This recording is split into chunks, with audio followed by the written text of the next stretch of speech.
दोस्तों आज के इस क्लास में सीटेट प्राथमिक स्तर के लिए सीडीपी के प्रीवियस ईयर के पेपर को सॉल्व करेंगे। पिछले 4 वर्षों में सीडीपी के जो भी प्रश्न पूछे गए हैं उन सभी प्रश्नों को आज की इस क्लास में देखेंगे। आप सभी लोग इस क्लास को पूरा ध्यान से देखिए। लगभग 120 प्रश्नों को आज की इस क्लास में देखेंगे। यदि आप लोग इस क्लास को लास्ट तक ध्यान से देख लेते हैं तो निश्चित रूप से इस बार सीडीपी में आपका सबसे अच्छा स्कोर होगा। तो चलिए शुरू करते हैं। पहला प्रश्न आप सभी के सामने है। जीन पियाजे अपने संज्ञानात्मक विकास के सिद्धांत में संज्ञानात्मक संरचनाओं को किसके रूप में वर्णित करते हैं?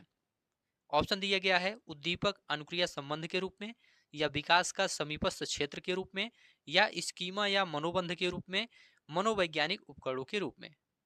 आप लोग बताइए यहाँ पर आपका राइट आंसर क्या होगा। देखिए दोस्तों, यहाँ पर आपका राइट आंसर हो जाएगा स्कीमा या मनोबंध। जीन पियाजे अपने संज्ञानात्मक विकास के सिद्धांत में संज्ञानात्मक संरचनाओं को स्कीमा या मनोबंध के रूप में वर्णित करते हैं। तीसरा ऑप्शन आपका राइट आंसर हो जाएगा। स्कीमा क्या है दोस्तों, आप लोग जानते हैं। स्कीमा से तात्पर्य ऐसी मानसिक संरचना से है जो व्यक्ति के मस्तिष्क में सूचनाओं को संगठित करने हेतु विद्यमान होती है या व्याख्यायित करने हेतु विद्यमान होती है। तो यहाँ पर तीसरा ऑप्शन आपका राइट आंसर हो जाएगा स्कीमा। जीन पियाजे के संज्ञानात्मक विकास के सिद्धांत में पूर्व संक्रियात्मक अवस्था में विकास का मुख्य गुण क्या होता है? सोच में केंद्रीकरण या परिकल्पित निगमनात्मक सोच, संरक्षण और पदार्थों को क्रमबद्ध करने की क्षमता, अमूर्त सोच का विकास। आप लोग बताइए राइट आंसर क्या होगा। देखिए दोस्तों, यहाँ पर आपका राइट आंसर हो जाएगा विचार या सोच में केंद्रीकरण। जीन पियाजे के संज्ञानात्मक विकास के सिद्धांत में पूर्व संक्रियात्मक अवस्था में विकास का मुख्य गुण है विचार या सोच में केंद्रीकरण। यहाँ पर पहला ऑप्शन आपका राइट आंसर हो जाएगा। अर्थात दोस्तों, इस अवस्था में बालक जो होता है आत्म केंद्रित होता है। क्या होता है? आत्म केंद्रित होता है पूर्व संक्रियात्मक अवस्था में। तो पहला ऑप्शन आपका राइट आंसर हो जाएगा। विकास के संदर्भ में निम्न में से कौन सा कथन सही है? विकास केवल विद्यालय में होने वाले अधिगम से ही होता है। यहाँ पर केवल शब्द आ गया, गलत हो जाएगा। विकास केवल बाल्यावस्था के दौरान ही होता है, यह भी गलत हो जाएगा। विकास बहुआयामी होता है। विकास की दर सभी संस्कृतियों में सभी के लिए समान होती है। तो देखिए दोस्तों, यहाँ पर आपका तीसरा ऑप्शन राइट हो जाएगा। विकास बहुआयामी होता है।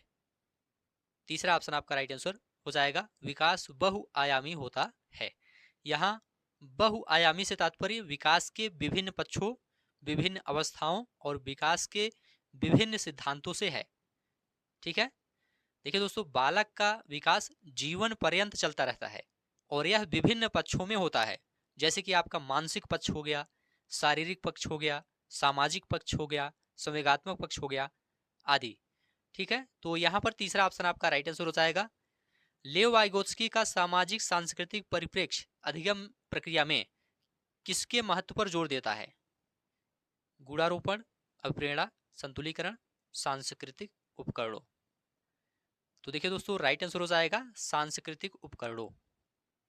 लेव वाइगोत्स्की का सामाजिक सांस्कृतिक परिप्रेक्ष्य अधिगम प्रक्रिया में सांस्कृतिक उपकरणों के महत्व पर जोर देता है। चौथा ऑप्शन आपका राइट आंसर हो जाएगा। अगला प्रश्न है, एक प्रगतिशील कक्षा में व्यक्तिगत विभिन्नताओं को किस प्रकार देखा जाना चाहिए? अध्यापक के पक्ष पर असफलता, योग्यता आधारित समूह बनाने का मापदंड, अध्यापन अधिगम प्रक्रिया की परियोजना के लिए महत्वपूर्ण, अधिगम की प्रक्रिया में बाधा। तो देखिए दोस्तों, यहां पर आपका राइट आंसर हो जाएगा अध्यापन अधिगम प्रक्रिया की परियोजना के लिए महत्वपूर्ण। तीसरा ऑप्शन आपका राइट आंसर हो जाएगा। एक प्रगतिशील कक्षा में व्यक्तिगत विभिन्नताओं को अध्यापन अधिगम प्रक्रिया की परियोजना के लिए महत्वपूर्ण माना जाता है। ठीक है। देखिए दोस्तों, प्रगतिशील कक्षा में व्यक्तिगत विभिन्नता को संसाधन के रूप में देखा जाता है और यह माना जाता है कि शिक्षण अधिगम प्रक्रिया में व्यक्तिगत विभिन्नता बाधक ना होकर के सहायक होती है। तो तीसरा ऑप्शन आपका राइट आंसर हो जाएगा। एक समावेशी कक्षा में किस पर जोर होना चाहिए? अविभेदी समरूपी निर्देशों पर, सामाजिक पहचान के आधार पर छात्रों के अलगाव पर, हर बच्चे के सामर्थ्य को अधिकतम करने के लिए अवसर प्रदान करने पर, प्रदर्शन अभिमुखी लक्ष्यों पर। राइट आंसर हो जाएगा हर बच्चे के सामर्थ्य को अधिकतम करने के लिए अवसर प्रदान करने पर। एक समावेशी कक्षा में हर बच्चे के सामर्थ्य को अधिकतम करने के लिए अवसर प्रदान करने पर जोर होना चाहिए। तीसरा ऑप्शन आपका राइट आंसर हो जाएगा। दिव्यांगजन अधिकार अधिनियम 2016 के अनुसार निम्न में से किस शब्दावली का प्रयोग उपयुक्त है? विकलांग छात्र, छात्र जिसे शारीरिक दिव्यांगता है, छात्र जिसका अशक्त शरीर है, मंदित छात्र। तो देखिए दोस्तों, यहाँ पर आपका राइट आंसर हो जाएगा छात्र जिसे शारीरिक दिव्यांगता है। दिव्यांगजन अधिकार अधिनियम 2016 में शारीरिक रूप से अक्षम छात्रों के लिए शारीरिक दिव्यांगता शब्द का प्रयोग किया गया है। तो दूसरा ऑप्शन आपका राइट आंसर हो जाएगा। जन्म से किशोरावस्था तक बच्चों में विकास किस क्रम में होता है? अमूर्त सांवेदिक मूर्त, या मूर्त अमूर्त सांवेदिक, या अमूर्त मूर्त सांवेदिक, या सांवेदिक मूर्त अमूर्त। तो देखिए दोस्तों, यहाँ पर आपका राइट आंसर हो जाएगा सांवेदिक मूर्त और अमूर्त। चौथा ऑप्शन आपका राइट आंसर हो जाएगा। जन्म से किशोरावस्था तक बच्चों में विकास का क्रम सांवेदिक, मूर्त और अमूर्त के रूप में होता है। चौथा ऑप्शन आपका राइट आंसर हो जाएगा। सृजनात्मकता की पहचान का प्रमुख लक्षण क्या है? ऑप्शन है अपसारी चिंतन, अति सक्रियता, असतर्कता, कम परिज्ञानता, या बोधगम्यता। तो देखिए दोस्तों, यहां पर आपका राइट आंसर हो जाएगा अपसारी चिंतन। अपसारी चिंतन सृजनात्मकता की पहचान का प्रमुख लक्षण है। अपसारी चिंतन में दोस्तों बालक भिन्न भिन्न प्रकार से भिन्न भिन्न दिशा में सोचता है, जिससे किसी एक समस्या या प्रश्न का अनेक संभावित समाधान प्राप्त होता है। तो पहला ऑप्शन आपका राइट आंसर हो जाएगा। विविध पृष्ठभूमियों के अधिगमकर्ताओं को संबोधित करने हेतु एक अध्यापक को विविध विन्यासों से उदाहरण लेने चाहिए, सभी के लिए मानकीकृत आकलनों का इस्तेमाल करना चाहिए, ऐसे कथनों पर इस्तेमाल करना चाहिए जो नकारात्मक रूढ़िबद्ध धारणाओं को मजबूत करे, विविधता संबंधी मुद्दों पर बातचीत टालनी चाहिए। तो देखिए दोस्तों, यहाँ पर आपका राइट आंसर हो जाएगा विविध विन्यासों से उदाहरण लेने चाहिए। अध्यापक को विविध पृष्ठभूमियों के अधिगमकर्ताओं को संबोधित करने के लिए एक विभिन्न प्रकार के विन्यासों से उदाहरण लेने चाहिए, ताकि सभी बच्चे सुगमता और सरलता से अधिगम अनुभव प्राप्त कर सकें। पहला ऑप्शन आपका राइट आंसर हो जाएगा। समस्या समाधान क्षमताओं को किस प्रकार सुसाध्य किया जा सकता है? समस्याओं के हल हेतु अटल प्रक्रिया के इस्तेमाल को बढ़ावा देकर के, समरूपों के इस्तेमाल को बढ़ावा देकर के, विद्यार्थियों में डर की भावना पैदा करके, लगातार अभ्यास और कार्यान्वयन पर जोर देकर। तो देखिए दोस्तों, यहाँ पर आपका राइट आंसर हो जाएगा समरूपों के इस्तेमाल को बढ़ावा दे करके। समस्या समाधान को सरल एवं सुगम बनाने के लिए समरूपों के प्रयोग को बढ़ावा देना चाहिए। ठीक है। देखिए दोस्तों, अध्यापक को बच्चों को समस्या समाधान कौशल में निपुण बनाने के लिए उन्हें समरूप समस्या या एक ही प्रकार की समस्याओं को विभिन्न प्रकार से हल करने के लिए देना चाहिए। इससे बच्चे समस्या समाधान में निपुण होंगे और उनमें रचनात्मकता का विकास भी होगा। दूसरा ऑप्शन आपका राइट आंसर हो जाएगा। अधिगम कठिनाइयों से जूझते छात्रों की जरूरतों को संबोधित करने के लिए एक अध्यापक को क्या नहीं करना चाहिए? संरचनात्मक शिक्षा शास्त्री उपागमों का इस्तेमाल, व्यक्तिगत शैक्षिक योजना बनाना, शिक्षा शास्त्र और आकलन की जटिल संरचनाओं का प्रयोग, दृश्य श्रव्य सामग्रियों का इस्तेमाल। क्या नहीं करना चाहिए आपको यह बताना है। तो देखिए दोस्तों, यहाँ पर आपका राइट आंसर हो जाएगा शिक्षा शास्त्र और आकलन की जटिल संरचनाओं का प्रयोग। जटिल संरचनाओं का प्रयोग नहीं करना चाहिए। शिक्षा शास्त्र और आकलन की जटिल संरचनाओं का प्रयोग नहीं करना चाहिए। तीसरा ऑप्शन आपका राइट आंसर हो जाएगा। अधिगम कठिनाइयों से जूझते छात्रों की जरूरतों को संबोधित करने के लिए एक अध्यापक को शिक्षा शास्त्र और आकलन की जटिल संरचनाओं का प्रयोग नहीं करना चाहिए। यहाँ पर तीसरा ऑप्शन आपका राइट आंसर हो जाएगा। सभी प्रश्न आप लोग ध्यान से देखते हुए चलिए।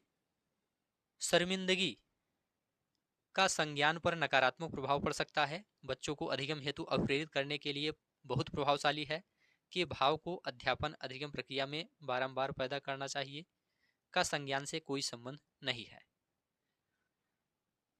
आप लोग बताइए यहाँ पर आपका राइट आंसर क्या होगा। देखिए दोस्तों, यहाँ पर आपका राइट आंसर हो जाएगा शर्मिंदगी का संज्ञान पर नकारात्मक प्रभाव पड़ सकता है। पहला ऑप्शन आपका राइट आंसर हो जाएगा। शर्मिंदगी का संज्ञान पर प्रतिकूल प्रभाव पड़ सकता है। ठीक है, शर्मिंदगी दोस्तों एक प्रकार का संवेग है जिसका प्रभाव संज्ञान पर पड़ता है। तो पहला ऑप्शन आपका राइट आंसर हो जाएगा। निम्न में से अध्यापन अधिगम का सबसे प्रभावशाली माध्यम कौन सा है? संकल्पनाओं के बीच संबंध खोजना, बिना विश्लेषण के अवलोकन करना, अनुकरण या नकल और दोहराना, विषय वस्तु को यंत्रवत याद करना। राइट आंसर हो जाएगा संकल्पनाओं के बीच संबंध खोजना। पहला ऑप्शन आपका राइट आंसर हो जाएगा। संकल्पनाओं के बीच संबंध खोजना अध्यापन अधिगम प्रक्रिया का सबसे प्रभावशाली माध्यम है। पहला ऑप्शन आपका राइट आंसर हो जाएगा। संकल्पनाओं के बीच संबंध खोजना बच्चों में सृजनात्मकता को बढ़ावा देता है, इसे आप लोग याद रखिएगा। अगला प्रश्न आप सभी के सामने है। एक अध्यापिका को दिए गए किसी कार्यकलाप में छात्रों की विभिन्न त्रुटियों का विश्लेषण करना चाहिए, क्योंकि त्रुटियों की समझ अध्यापन अधिगम प्रक्रिया के लिए अर्थपूर्ण है। इसके आधार पर वह ज्यादा त्रुटियां करने वाले छात्रों को दूसरे छात्रों से अलग कर सकती है। अधिगम केवल त्रुटियों के शोधन पर निर्भर है। इसके आधार पर वह दंड की मात्रा निर्धारित कर सकती है।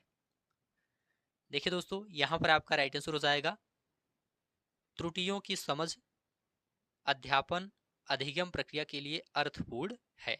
पहला ऑप्शन आपका राइट आंसर हो जाएगा।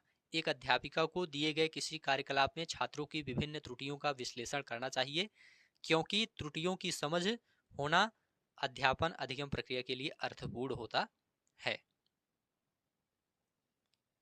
अधिगम की अवप्रेरणा को किस प्रकार कायम रखा जा सकता है? प्रवीणता अभिमुखी लक्ष्यों पर जोर देकर, बच्चों को बहुत आसान क्रियाकलाप देकर, यंत्रवत याद करने पर जोर देकर, बच्चे को दंड देकर। तो देखिए दोस्तों, यहाँ पर आपका राइट आंसर हो जाएगा प्रवीणता अभिमुखी लक्ष्यों पर जोर देकर। अधिगम की अवप्रेरणा को प्रवीणता अभिमुखी लक्ष्यों पर जोर देकर के कायम रखा जा सकता है। पहला ऑप्शन आपका राइट आंसर हो जाएगा। अधिगम की सर्वोत्तम अवस्था कौन सी है? निम्न उत्तेजना, उच्च भय, संतुलित उत्तेजना, कोई भय नहीं, कोई उत्तेजना नहीं, कोई भय नहीं, उच्च उत्तेजना, उच्च भय।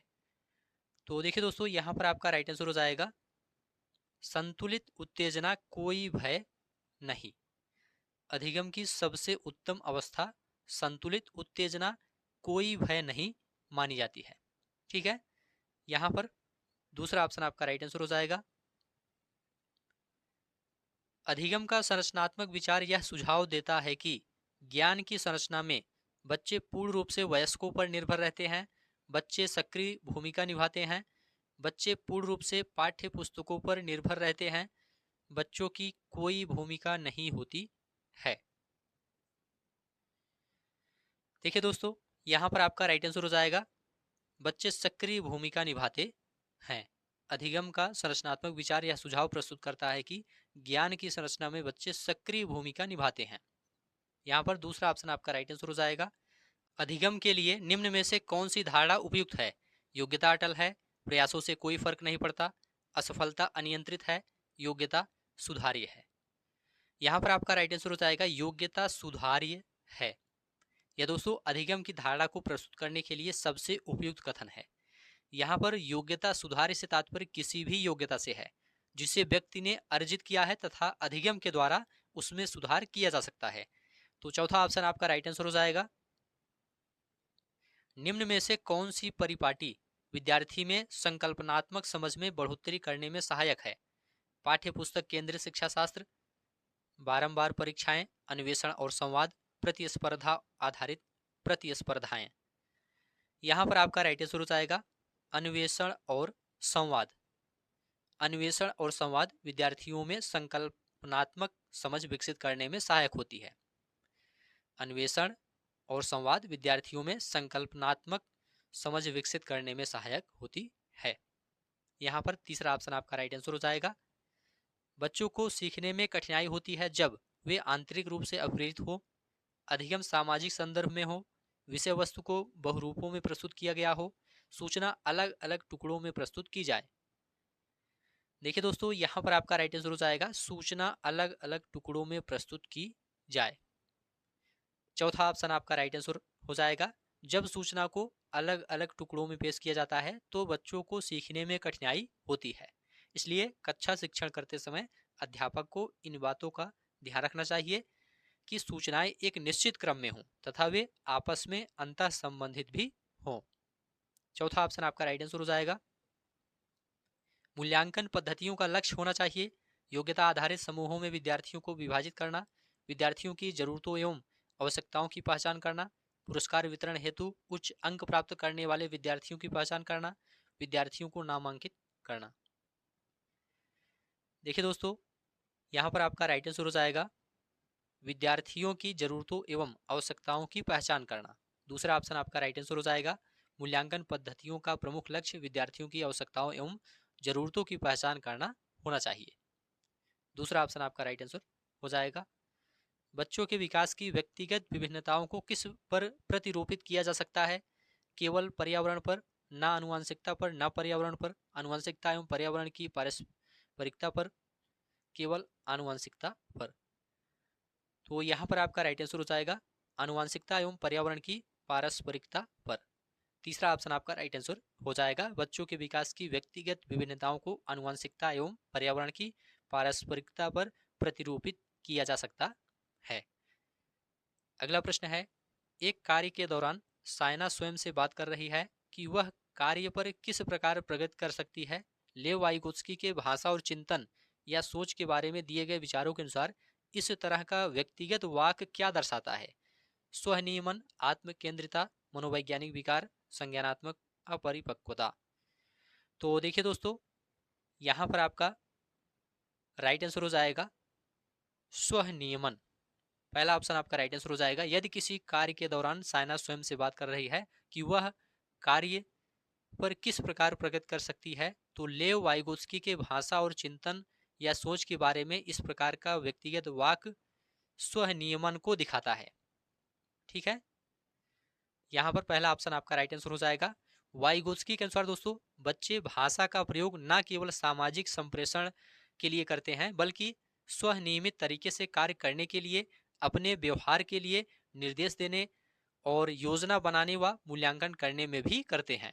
ठीक है, तो वाइगोत्स्की ने स्वनियमन में भाषा के प्रयोग को व्यक्तिगत वाक या आंतरिक स्वभाषा कहा है। इसे आप लोग याद रखिएगा। पहला ऑप्शन आपका राइट आंसर हो जाएगा।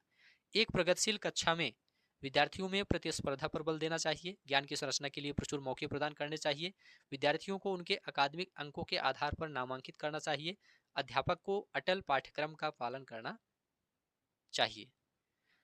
देखिए दोस्तों, यहाँ पर आपका राइट आंसर हो जाएगा ज्ञान की संरचना के लिए प्रचुर मौके प्रदान करने चाहिए। एक प्रगतिशील कक्षा में ज्ञान की संरचना के लिए प्रचुर अवसर प्रदान करने चाहिए। यहाँ पर दूसरा ऑप्शन आपका राइट आंसर हो जाएगा। एक गतिविधि के दौरान छात्रों को संघर्ष करते देख एक अध्यापिका बच्चों को संकेत और इशारे जैसे क्या, क्यों, कैसे प्रदान करने का फैसला लेती है। लेव वाइगोत्स्की के सिद्धांत के अनुसार अध्यापिका की यह योजना अधिगम के लिए पाठ या आधारभूत संरचना का काम करेगी, छात्रों में प्रत्याहार या निकास प्रवृत्तियां पैदा करेगी, अधिगम की प्रक्रिया में अर्थहीन होगी, बच्चों को अधिगम के लिए अनुत्प्रेरित या निष्प्रेरित करेगी। तो देखिए दोस्तों, यहाँ पर आपका राइट आंसर हो जाएगा अधिगम के लिए पाठ या आधारभूत संरचना का काम करेगी। पहला ऑप्शन आपका राइट आंसर हो जाएगा। ठीक है, यदि अध्यापिका किसी गतिविधि के दौरान छात्रों को संघर्ष करते देख बच्चों को संकेत और इशारे जैसे क्या, क्यों, कैसे प्रदान करने का निर्णय लेती है, तो लेव वाइगोत्स्की के सिद्धांत के अनुसार अध्यापिका की वह योजना अधिगम के लिए पाठ या आधारभूत संरचना का काम करेगी। ठीक है, वाइगोत्स्की के अनुसार दोस्तों पाठ या आधारभूत संरचना एक तकनीक है जिसमें अध्यापक या सहायक कर्ता बालक की सीखने में सहायता करते हैं। अगला प्रश्न आप सभी के सामने है। एक खेल क्रिया के दौरान चोट लगने पर रोहन रोने लगा। यह देखकर उसके पिता ने कहा, लड़कियों की तरह व्यवहार ना करो, लड़के रोते नहीं हैं। पिता का यह कथन लैंगिक रूढ़िवादिताओं को चुनौती देता है, लैंगिक भेदभाव को कम करता है, लैंगिक समानता को बढ़ावा देता है, लैंगिक रूढ़िवादिताओं को दर्शाता है। तो यहाँ पर आपका राइट आंसर हो जाएगा लैंगिक रूढ़िवादिताओं को दर्शाता है। चौथा ऑप्शन आपका राइट आंसर हो जाएगा। यदि रोहन को रोता देख उसके पिता कहते हैं कि लड़कियों की भांति व्यवहार ना करो, लड़के रोते नहीं हैं, तो यह कथन लैंगिक रूढ़िवादिता को दर्शाता है। अगला प्रश्न है, बहुबुद्धि का सिद्धांत जोर देता है कि एक आयाम में बुद्धिमत्ता अन्य सभी आयामों में बुद्धिमत्ता निर्धारित करती है। बुद्धिमत्ता की विभिन्न दशाएं हैं। बुद्धिमत्ता में कोई व्यक्तिगत विभिन्नताएं नहीं होती। बुद्धि लब्धि केवल वस्तुनिष्ठ परीक्षणों द्वारा ही मापी जा सकती है। तो देखिए दोस्तों, यहाँ पर आपका राइट आंसर हो जाएगा बुद्धिमत्ता की विभिन्न दशाएं हैं।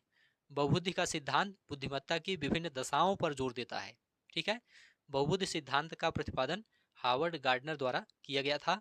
हार्वर्ड गार्डनर का मानना था कि बुद्धि का एकात्मक रूप ना होकर बहुप्रकारी होता है। दूसरा ऑप्शन आपका राइट आंसर हो जाएगा। लॉरेंस कोलबर्ग के सिद्धांत के अनुसार किसी कार्य को इसीलिए करना क्योंकि दूसरे इसे स्वीकृति देते हैं नैतिक विकास के किस चरण को दर्शाता है? प्रथागत, उत्तर प्रथागत, अमूर्त संक्रियात्मक, प्रथा पूर्व। राइट आंसर हो जाएगा प्रथागत।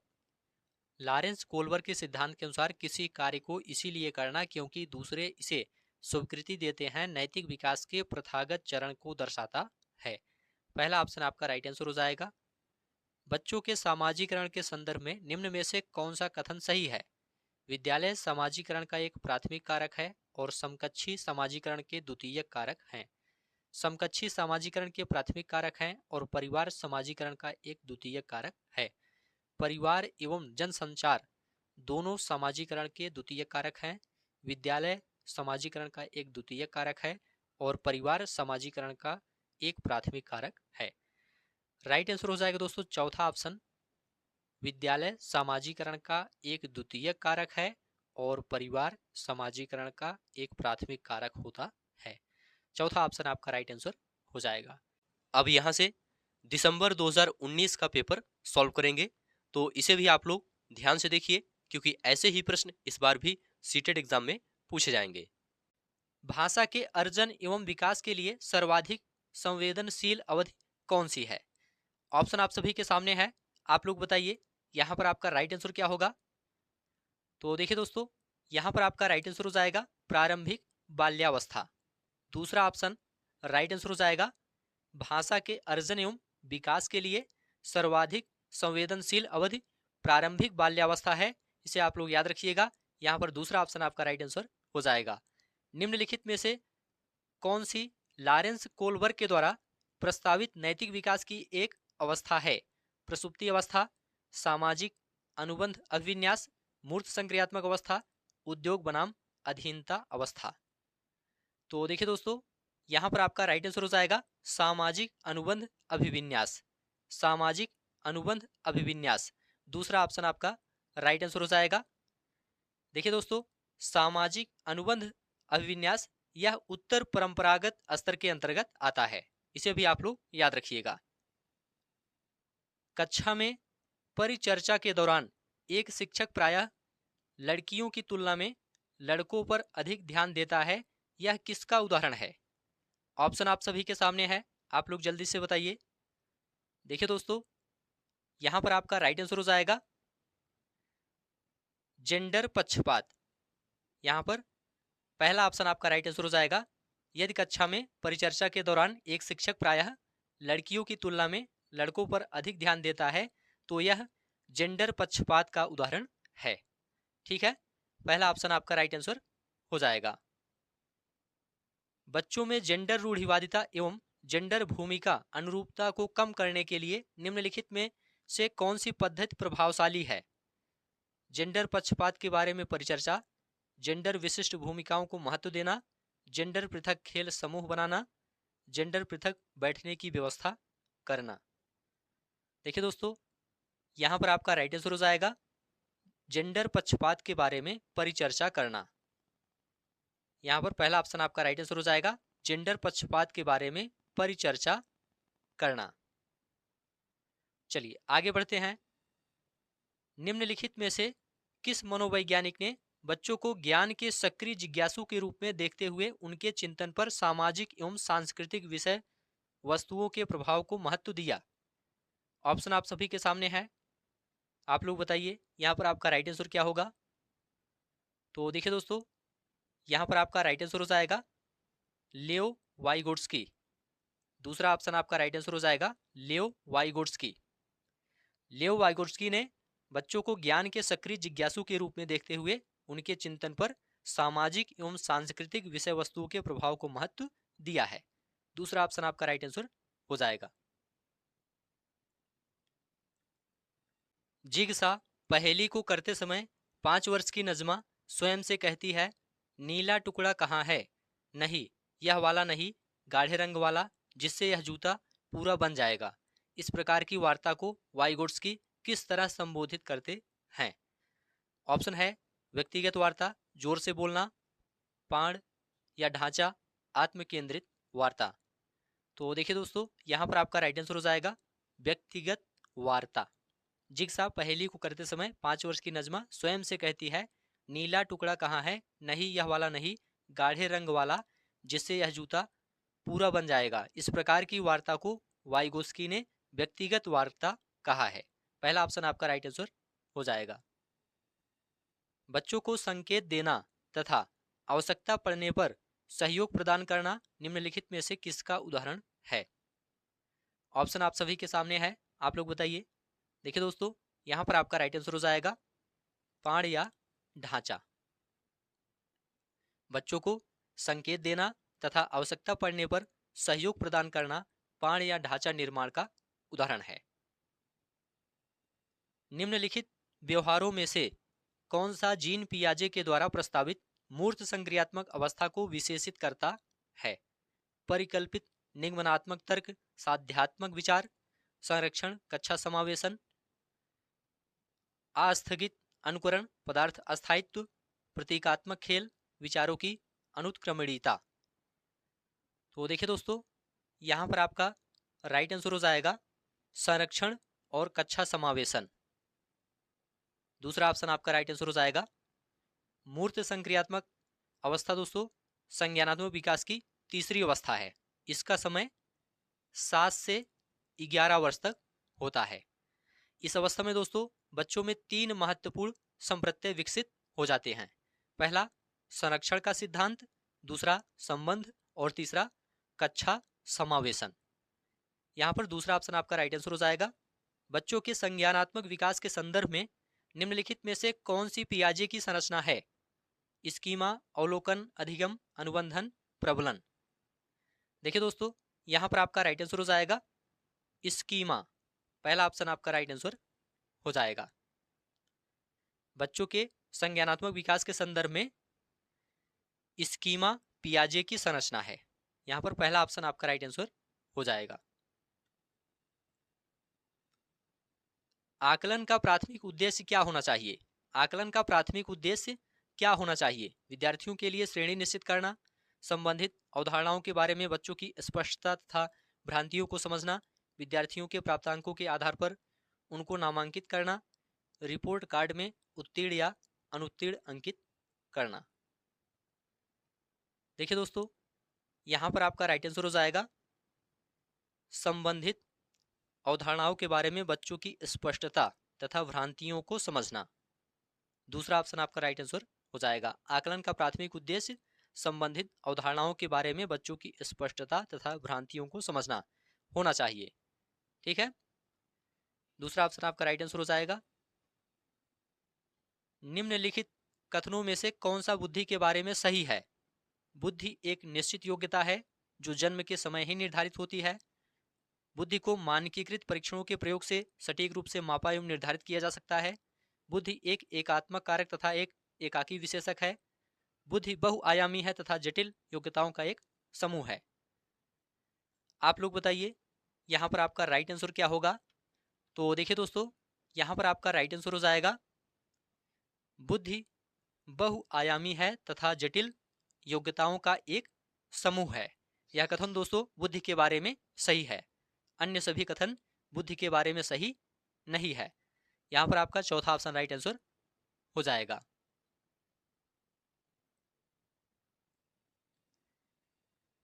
रूही हमेशा समस्या के एकाधिक समाधानों के बारे में सोचती है। इनमें से काफी समाधान मौलिक होते हैं। रूही किन गुणों का प्रदर्शन कर रही है? तो देखिए दोस्तों, यहाँ पर आपका राइट आंसर हो जाएगा सृजनात्मक विचारक। पहला ऑप्शन आपका राइट आंसर हो जाएगा। यदि रूही हमेशा समस्या के एकाधिक समाधानों के बारे में सोचती है जिसमें से काफी समाधान मौलिक होते हैं, तो इसका मतलब है कि वह सृजनात्मक विचारों का प्रदर्शन कर रही है।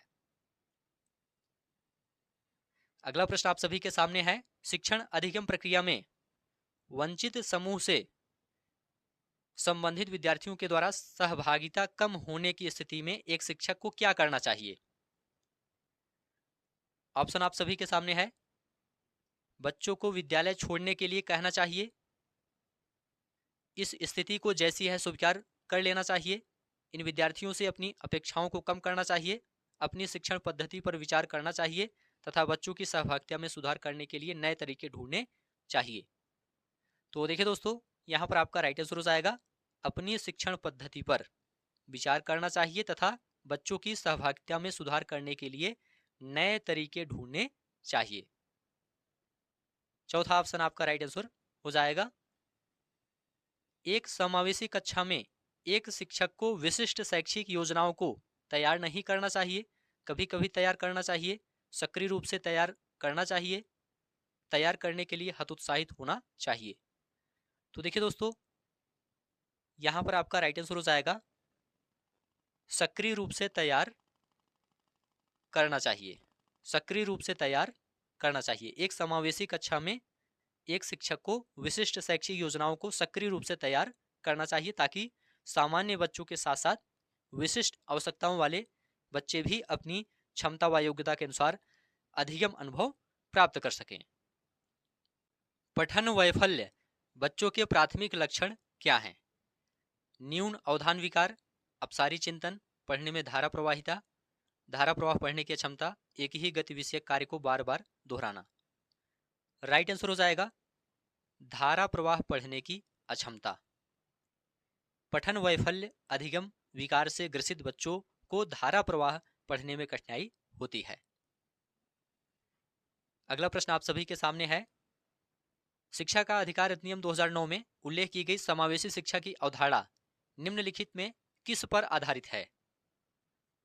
तो देखिए दोस्तों, यह अधिकार आधारित मानवतावादी परिप्रेक्ष्य पर आधारित है। तीसरा ऑप्शन आपका राइट आंसर हो जाएगा, शिक्षा का अधिकार अधिनियम 2009 में उल्लेख की गई समावेशी शिक्षा की अवधारणा अधिकार आधारित मानवतावादी परिप्रेक्ष्य पर आधारित है। तीसरा ऑप्शन आपका राइट आंसर हो जाएगा। अगला प्रश्न है, संरचनावादी ढांचे में अधिगम प्राथमिक रूप से यंत्रवत याद करने पर आधारित है या प्रबलन पर केंद्रित है या अनुबंधन द्वारा अर्जित है या अवबोधन की प्रक्रिया पर केंद्रित है? आप लोग बताइए, यहां पर आपका राइट आंसर क्या होगा? देखिए दोस्तों, यहां पर आपका राइट आंसर हो जाएगा, अवबोधन की प्रक्रिया पर केंद्रित है। संरचनावादी ढांचे में अधिगम प्राथमिक रूप से अवबोधन की प्रक्रिया पर केंद्रित है। देखिए दोस्तों, संरचनावादी ढांचे के अनुसार ज्ञान का निर्माण अधिगमकर्ता के पूर्व ज्ञान या अनुभव पर आधारित होता है, इसे आप लोग याद रखिएगा। अगला प्रश्न आप सभी के सामने है, अनेक घटनाओं के बारे में बच्चों के द्वारा बनाए गए सहजानुभूत सिद्धांतों के संदर्भ में एक शिक्षिका को क्या करना चाहिए? बच्चों के इन सिद्धांतों को अनदेखा करना चाहिए, बच्चों को दंडित करना चाहिए, बार बार याद करने के द्वारा एक सही सिद्धांत से बदल देना चाहिए, प्रतिकूल प्रमाण एवं उदाहरणों को प्रस्तुत करके बच्चों के इन सिद्धांतों को चुनौती देनी चाहिए। तो देखिए दोस्तों, यहां पर आपका राइट आंसर हो जाएगा, प्रतिकूल प्रमाण एवं उदाहरणों को प्रस्तुत करके बच्चों के इन सिद्धांतों को चुनौती देनी चाहिए। चौथा ऑप्शन आपका राइट आंसर हो जाएगा। छात्र केंद्रित शिक्षा शास्त्र की क्या विशेषता है? केवल पाठ्य पुस्तकों पर निर्भर होना, बच्चों के अनुभवों को प्रमुखता देना, यंत्रवत याद करना, योग्यता के आधार पर विद्यार्थियों को नामांकित करना तथा वर्गीकरण करना। तो देखिए दोस्तों, यहां पर आपका राइट आंसर हो जाएगा, बच्चों के अनुभवों को प्रमुखता देना, बच्चों के अनुभवों को प्रमुखता देना। छात्र केंद्रित शिक्षा शास्त्र में बच्चों के अनुभवों को प्रमुखता दी जाती है। दूसरा ऑप्शन आपका राइट आंसर हो जाएगा, संवेग एवं संज्ञान एक दूसरे से पूर्णतया अलग हैं, स्वतंत्र हैं, सन्निहित हैं या संबंधित नहीं हैं। तो देखिए दोस्तों, यहाँ पर आपका राइट आंसर हो जाएगा सन्निहित हैं। संवेग एवं संज्ञान एक दूसरे से सन्निहित हैं। तीसरा ऑप्शन आपका राइट आंसर हो जाएगा। सभी प्रश्न आप लोग ध्यान से देखते हुए चलिए, ऐसे ही प्रश्न सीटेट एग्जाम में पूछे जाते हैं। संरचनावादी सिद्धांतों के अनुसार अधिगम के बारे में निम्नलिखित कथनों में से कौन सा सही है? अधिगम पुनरुत्पादन एवं स्मरण की प्रक्रिया है, अधिगम यंत्रवत याद करने की प्रक्रिया है, अधिगम आवृत्तीय संबंध के द्वारा व्यवहारों का अनुबंधन है, अधिगम सक्रिय विनियोजन के द्वारा ज्ञान की संरचना की प्रक्रिया है। आप लोग बताइए यहाँ पर आपका राइट आंसर क्या हो जाएगा? तो देखिए दोस्तों, यहाँ पर आपका राइट आंसर हो जाएगा अधिगम सक्रिय विनियोजन के द्वारा ज्ञान की संरचना की प्रक्रिया है। अधिगम सक्रिय विनियोजन के द्वारा ज्ञान की संरचना की प्रक्रिया है। चौथा ऑप्शन आपका राइट आंसर हो जाएगा। संरचनावादी सिद्धांतों के अनुसार अधिगम सक्रिय विनियोजन के द्वारा ज्ञान की संरचना की प्रक्रिया है। अगला प्रश्न है, विद्यार्थियों को स्पष्ट उदाहरण एवं गैर उदाहरण देने के क्या परिणाम हैं? अवधारणात्मक परिवर्तनों को प्रोत्साहित करने के लिए यह एक प्रभावशाली तरीका है। यह विद्यार्थियों के दिमाग में भ्रांतियां उत्पन्न करता है। यह अवधारणाओं की समझ में अभाव पैदा करता है। यह अवधारणात्मक समझ के बजाय कार्यविधिक प्रक्रियात्मक ज्ञान पर ध्यान केंद्रित करता है। देखिए दोस्तों, यहाँ पर आपका राइट आंसर हो जाएगा अवधारणात्मक परिवर्तनों को प्रोत्साहित करने के लिए यह एक प्रभावशाली तरीका है। पहला ऑप्शन आपका राइट आंसर हो जाएगा। विद्यार्थियों के सामने स्पष्ट उदाहरणों एवं गैर उदाहरणों को प्रस्तुत करने से उनके अवधारणाओं में परिवर्तन व परिमार्जन करने में महत्वपूर्ण सहायता मिलती है। ठीक है, यहाँ पर पहला ऑप्शन आपका राइट आंसर हो जाएगा। बच्चों को अधिगम गतिविधियों में भागीदारी करने के लिए लगातार पुरस्कार देना व दंड का प्रयोग करने से क्या प्रभाव पड़ता है? बाहरी अभिप्रेरणा कम होती है, आंतरिक अभिप्रेरणा बढ़ती है। यह बच्चों को प्रदर्शन आधारित लक्ष्यों के बजाय निपुणता पर ध्यान देने के लिए प्रोत्साहित करेगा। अधिगम में बच्चों की स्वाभाविक अभिरुचि तथा जिज्ञासा कम होती है। देखिए दोस्तों, यहाँ पर आपका राइट आंसर हो जाएगा बच्चों को अधिगम गतिविधियों में भागीदारी करने के लिए लगातार पुरस्कार देने व दंड का प्रयोजन करने से अधिगम में बच्चों की स्वाभाविक अभिरुचि तथा जिज्ञासा कम होती है। चौथा ऑप्शन आपका राइट आंसर हो जाएगा। क्यों कम होती है? क्योंकि लगातार पुरस्कार या दंड देने से उनका निष्पादन पुरस्कार और दंड पर निर्भर हो जाता है और प्रत्येक अनुक्रिया के बाद पुरस्कार या दंड की प्राप्ति से आशंकित रहते हैं। तो यहाँ पर चौथा ऑप्शन आपका राइट आंसर हो जाएगा। सभी प्रश्न आप लोग ध्यान से देखते हुए चलिए। निम्नलिखित में से कौन सी प्रथाएं सार्थक अधिगम को बढ़ावा देती हैं? शारीरिक दंड, सहयोगात्मक अधिगम पर्यावरण, सतत एवं समग्र मूल्यांकन, निरंतर तुलनात्मक मूल्यांकन। तो देखिए दोस्तों, यहां पर आपका राइट आंसर हो जाएगा सहयोगात्मक अधिगम पर्यावरण और साथ में सतत एवं समग्र मूल्यांकन। यहां पर दूसरा और तीसरा आपका राइट आंसर हो जाएगा। तो विकल्प दूसरा आपका सही हो जाएगा, सहयोगात्मक अधिगम पर्यावरण और सतत एवं समग्र मूल्यांकन। चलिए आगे बढ़ते हैं। शिक्षक बच्चों की जटिल अवधारणाओं की समझ को किस प्रकार सहज कर सकते हैं? एक व्याख्यान देकर के, प्रतियोगितात्मक अवसरों की व्यवस्था करके, बार बार यांत्रिक अभ्यास के द्वारा, अन्वेषण एवं परिचर्चा के लिए अवसर उपलब्ध करके। तो देखिए दोस्तों, यहां पर आपका राइट आंसर हो जाएगा अन्वेषण एवं परिचर्चा के लिए अवसर उपलब्ध करके। चौथा ऑप्शन आपका राइट आंसर हो जाएगा। शिक्षक बच्चों की जटिल अवधारणाओं की समझ को अन्वेषण एवं परिचर्चा के लिए अवसर उपलब्ध कराकर सहज कर सकते हैं।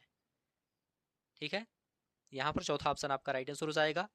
एक प्राथमिक विद्यालय की अध्यापिका बच्चों को एक प्रभावशाली समस्या समाधानकर्ता बनने के लिए किस प्रकार से प्रोत्साहित कर सकती है? प्रत्येक छोटे कार्य के लिए भौतिक पुरस्कार देकर, केवल प्रक्रियात्मक ज्ञान पर बल देकर, गलत उत्तरों को अस्वीकार करके, बच्चों की सहजानुभूत अनुमान लगाने के लिए प्रोत्साहित करके। देखिए दोस्तों, यहाँ पर आपका राइट आंसर हो जाएगा बच्चों को सहजानुभूत अनुमान लगाने के लिए प्रोत्साहित करके तथा उसी पर आधारित विचार मंथन करके।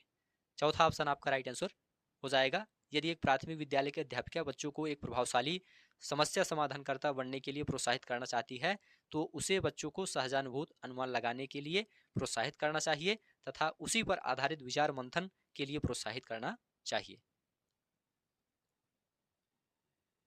निम्नलिखित अवधि में से किसमें शारीरिक वृद्धि एवं विकास तीव्र गति से घटित होता है? शैशवावस्था एवं प्रारंभिक बाल्यावस्था, प्रारंभिक बाल्यावस्था एवं मध्य बाल्यावस्था, मध्य बाल्यावस्था एवं किशोरावस्था, किशोरावस्था एवं वयस्कता। तो देखिए दोस्तों, यहाँ पर आपका राइट आंसर हो जाएगा शैशवावस्था एवं प्रारंभिक बाल्यावस्था। शैशवावस्था एवं प्रारंभिक बाल्यावस्था आपका राइट आंसर हो जाएगा। यहाँ पर पूछा गया दोस्तों, किसमें शारीरिक वृद्धि एवं विकास तीव्र गति से घटित होता है? तो शैशवावस्था एवं प्रारंभिक बाल्यावस्था में शारीरिक वृद्धि एवं विकास तीव्र गति से घटित होता है। निम्नलिखित में से कौन सा विकास का सिद्धांत नहीं है?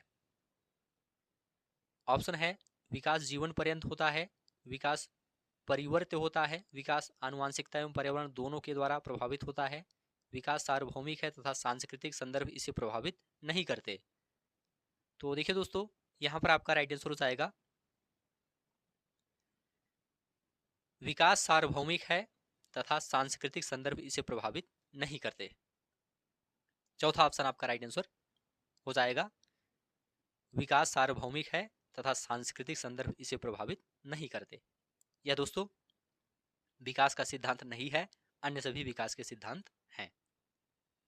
वैयक्तिक विभिन्नताओं का प्राथमिक कारण क्या है?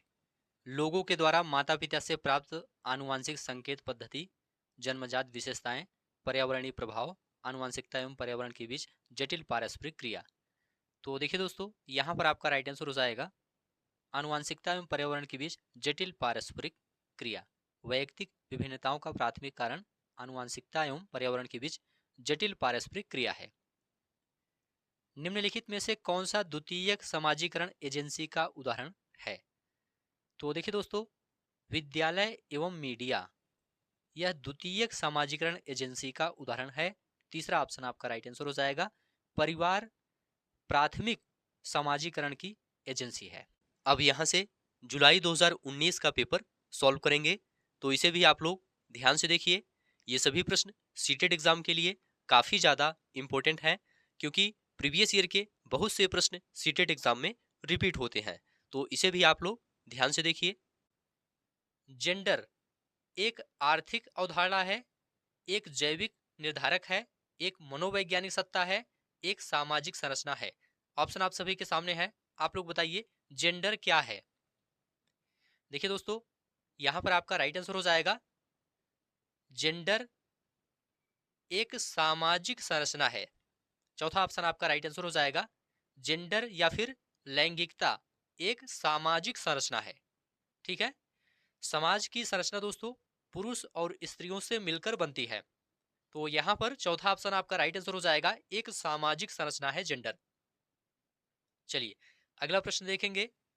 निम्नलिखित में से कौन विकास के व्यापक आयामों की सही पहचान करता है? ऑप्शन है सामाजिक शारीरिक व्यक्तित्व स्व, शारीरिक संज्ञानात्मक सामाजिक और संवेगात्मक, संवेगात्मक बौद्धिक आध्यात्मिक एवं स्व, शारीरिक व्यक्तित्व आध्यात्मिक एवं संवेगात्मक। तो देखिए दोस्तों, यहां पर आपका राइट आंसर हो जाएगा शारीरिक संज्ञानात्मक सामाजिक और संवेगात्मक। शारीरिक संज्ञानात्मक सामाजिक और संवेगात्मक, दूसरा ऑप्शन आपका राइट आंसर हो जाएगा। कौन विकास के व्यापक आयामों की सही पहचान करता है? तो शारीरिक संज्ञानात्मक सामाजिक और संवेगात्मक, यह विकास के व्यापक आयामों की सही पहचान करता है। बुद्धि के बारे में निम्नलिखित कथनों में से कौन सा सही है? बुद्धि बहुआयामी है, जिसमें बुद्धि परीक्षणों के द्वारा पूर्ण रूप से परिमेय न की जाने वाली कई योग्यताएं शामिल हैं। बुद्धि अभिसारी रूप से सोचने की योग्यता है। बुद्धि अनुभव के परिणाम के रूप में व्यवहार में एक अपेक्षाकृत अस्थायी परिवर्तन है। बुद्धि एक आनुवांशिक विशेषक है, जिसमें मानसिक गतिविधियां जैसे स्मरण एवं तर्क शामिल होती है। आप लोग बताइए यहाँ पर आपका राइट आंसर क्या होगा। देखिए दोस्तों, यहाँ पर आपका राइट आंसर हो जाएगा बुद्धि बहुआयामी है, जिसमें बुद्धि परीक्षणों के द्वारा पूर्ण रूप से परिमेय न की जाने वाली कई योग्यताएं शामिल हैं। पहला ऑप्शन आपका राइट आंसर हो जाएगा। हार्वर्ड गार्डनर के अनुसार बुद्धि क्या है, बहुआयामी है, जिसमें बुद्धि परीक्षणों के द्वारा पूर्ण रूप से परिमेय न की जाने वाली कई योग्यताएं शामिल हैं। निम्नलिखित में से कौन प्राथमिक समाजीकरण का माध्यम है। ऑप्शन आप सभी के सामने है। मीडिया, परिवार, विद्यालय, सरकार। राइट आंसर हो जाएगा परिवार। दूसरा ऑप्शन आपका राइट आंसर हो जाएगा परिवार प्राथमिक सामाजिकरण माध्यम है। यहां पर दूसरा ऑप्शन आपका राइट आंसर हो जाएगा। जीन पियाजे के सिद्धांत का प्रमुख प्रस्ताव है कि बच्चों की सोच गुणात्मक रूप में वयस्कों से भिन्न होती है, बच्चों की सोच वयस्कों से निम्न होती है, बच्चों की सोच वयस्कों से बेहतर होती है, बच्चों की सोच मात्रात्मक रूप में वयस्कों से भिन्न होती है। तो देखिए दोस्तों, यहाँ पर आपका राइट आंसर हो जाएगा बच्चों की सोच गुणात्मक रूप में वयस्कों से भिन्न होती है, मात्रात्मक रूप में नहीं, गुणात्मक रूप में वयस्कों से भिन्न होती है। जीन पियाजे के सिद्धांत का दोस्तों प्रमुख प्रस्ताव यह है कि बच्चों की सोच गुणात्मक रूप में वयस्कों से भिन्न होती है। पहला ऑप्शन आपका राइट आंसर हो जाएगा। निम्नलिखित में से कौन सा पूर्व क्रियात्मक अवस्था काल के बच्चे को विशेषित करता है। ऑप्शन है विचारों की अनुत्क्रमणिता, वर्तुल प्रतिक्रिया, लक्ष्य निर्देशित व्यवहार, विलंबित अनुकरण। देखिए दोस्तों, यहाँ पर आपका राइट आंसर हो जाएगा विचारों की अनुत्क्रमणिता। पहला ऑप्शन आपका राइट आंसर हो जाएगा विचारों की अनुत्क्रमणिता पूर्व क्रियात्मक अवस्था काल के बच्चे को विशेषित करता है। पहला ऑप्शन आपका राइट आंसर हो जाएगा। देखिए दोस्तों, पूर्व क्रियात्मक अवस्था लगभग 2 वर्ष से प्रारंभ होकर के 7 वर्ष तक चलती है। याद रखिएगा, 2 वर्ष से लेकर के 7 वर्ष तक चलती है पूर्व क्रियात्मक अवस्था। तो यहाँ पर पहला ऑप्शन आपका राइट आंसर हो जाएगा। बच्चों और उनके अधिगम के संदर्भ में निम्नलिखित कथनों में से कौन सा सही है। बच्चों को अधिगम हेतु प्रेरित करने के लिए उन्हें पुरस्कृत एवं दंडित करना होता है। यह दोस्तों गलत है, ऐसा नहीं करना चाहिए। सभी बच्चे सीखने के लिए स्वाभाविक रूप से प्रेरित होते हैं तथा सीखने में सक्षम हैं। बच्चों को सीखने के लिए अभिप्रेरणा तथा सीखने के लिए उनकी सक्षमता केवल आनुवंशिकता के द्वारा पूर्व निर्धारित है। यह भी गलत हो जाएगा।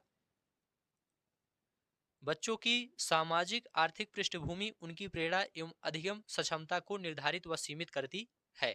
यह भी गलत हो जाएगा। यहाँ पर दूसरा ऑप्शन आपका राइट आंसर हो जाएगा सभी बच्चे सीखने के लिए स्वाभाविक रूप से प्रेरित होते हैं तथा सीखने में सक्षम हैं। अधिगम के संदर्भ में दोस्तों यह कथन सही है।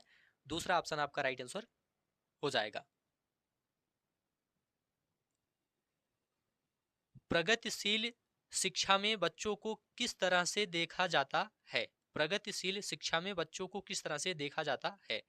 खाली स्लेटों के रूप में, छोटे वयस्कों के रूप में, निष्क्रिय अनुकारकों के रूप में, सक्रिय अन्वेषकों के रूप में। देखिए दोस्तों, यहां पर आपका राइट आंसर हो जाएगा सक्रिय अन्वेषकों के रूप में। प्रगतिशील शिक्षा में बच्चों को सक्रिय अन्वेषकों के रूप में देखा जाता है। चौथा ऑप्शन आपका राइट आंसर हो जाएगा। देखिए दोस्तों, प्रगतिशील शिक्षा में यह माना जाता है कि बच्चे अपने ज्ञान का निर्माता स्वयं होते हैं। वे निष्क्रिय जानकारी प्राप्त करता नहीं है, बल्कि सक्रिय रूप से अपने अनुभवों और पूर्व ज्ञान से अर्थ का निर्माण करते हैं। तो चौथा ऑप्शन आपका राइट आंसर हो जाएगा। लेव वाइगोट्स्की के अनुसार अधिगम एक अनुबंधित गतिविधि है, एक सामाजिक गतिविधि है, एक व्यक्तिगत गतिविधि है, एक निष्क्रिय गतिविधि है। आप लोग बताइए यहाँ पर आपका राइट आंसर क्या होगा। देखिए दोस्तों, यहाँ पर आपका राइट आंसर हो जाएगा एक सामाजिक गतिविधि है। दूसरा ऑप्शन आपका राइट आंसर हो जाएगा लेव वाइगोत्स्की के अनुसार अधिगम एक सामाजिक गतिविधि है। जीन पियाजे के अनुसार बच्चे को पुरस्कार एवं दंड के सिद्धांतों का प्रयोग करते हुए विशिष्ट तरीके से व्यवहार करना एवं सीखना सिखाया जा सकता है। ज्ञान को सक्रिय रूप से संरक्षित करते हैं जैसे जैसे वे दुनिया में व्यवहार कौशल का प्रयोग करते हैं तथा अन्वेषण करते हैं। प्रेक्षणात्मक अधिगम की प्रक्रिया का अनुसरण करते हुए दूसरों का अवलोकन करके सीखते हैं। को उद्दीपन अनुक्रिया संबंधों के सावधानीपूर्ण नियंत्रण के द्वारा एक विशेष तरीके से व्यवहार करने के लिए अनुबंधित किया जा सकता है। तो देखिए दोस्तों, यहाँ पर आपका राइट आंसर हो जाएगा ज्ञान को सक्रिय रूप से संरक्षित करते हैं जैसे जैसे वे दुनिया में व्यवहार कौशल का प्रयोग करते हैं तथा अन्वेषण करते हैं। यहाँ पर दूसरा ऑप्शन आपका राइट आंसर हो जाएगा। पियाजे के अनुसार बच्चे ज्ञान को सक्रिय रूप से संरक्षित करते हैं, वे दुनिया में व्यवहार कौशल का प्रयोग करते हैं तथा अन्वेषण करते हैं। यहाँ पर दूसरा ऑप्शन आपका राइट आंसर हो जाएगा।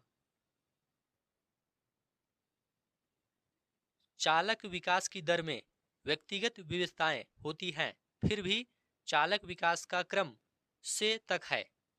कहां से कहां तक है?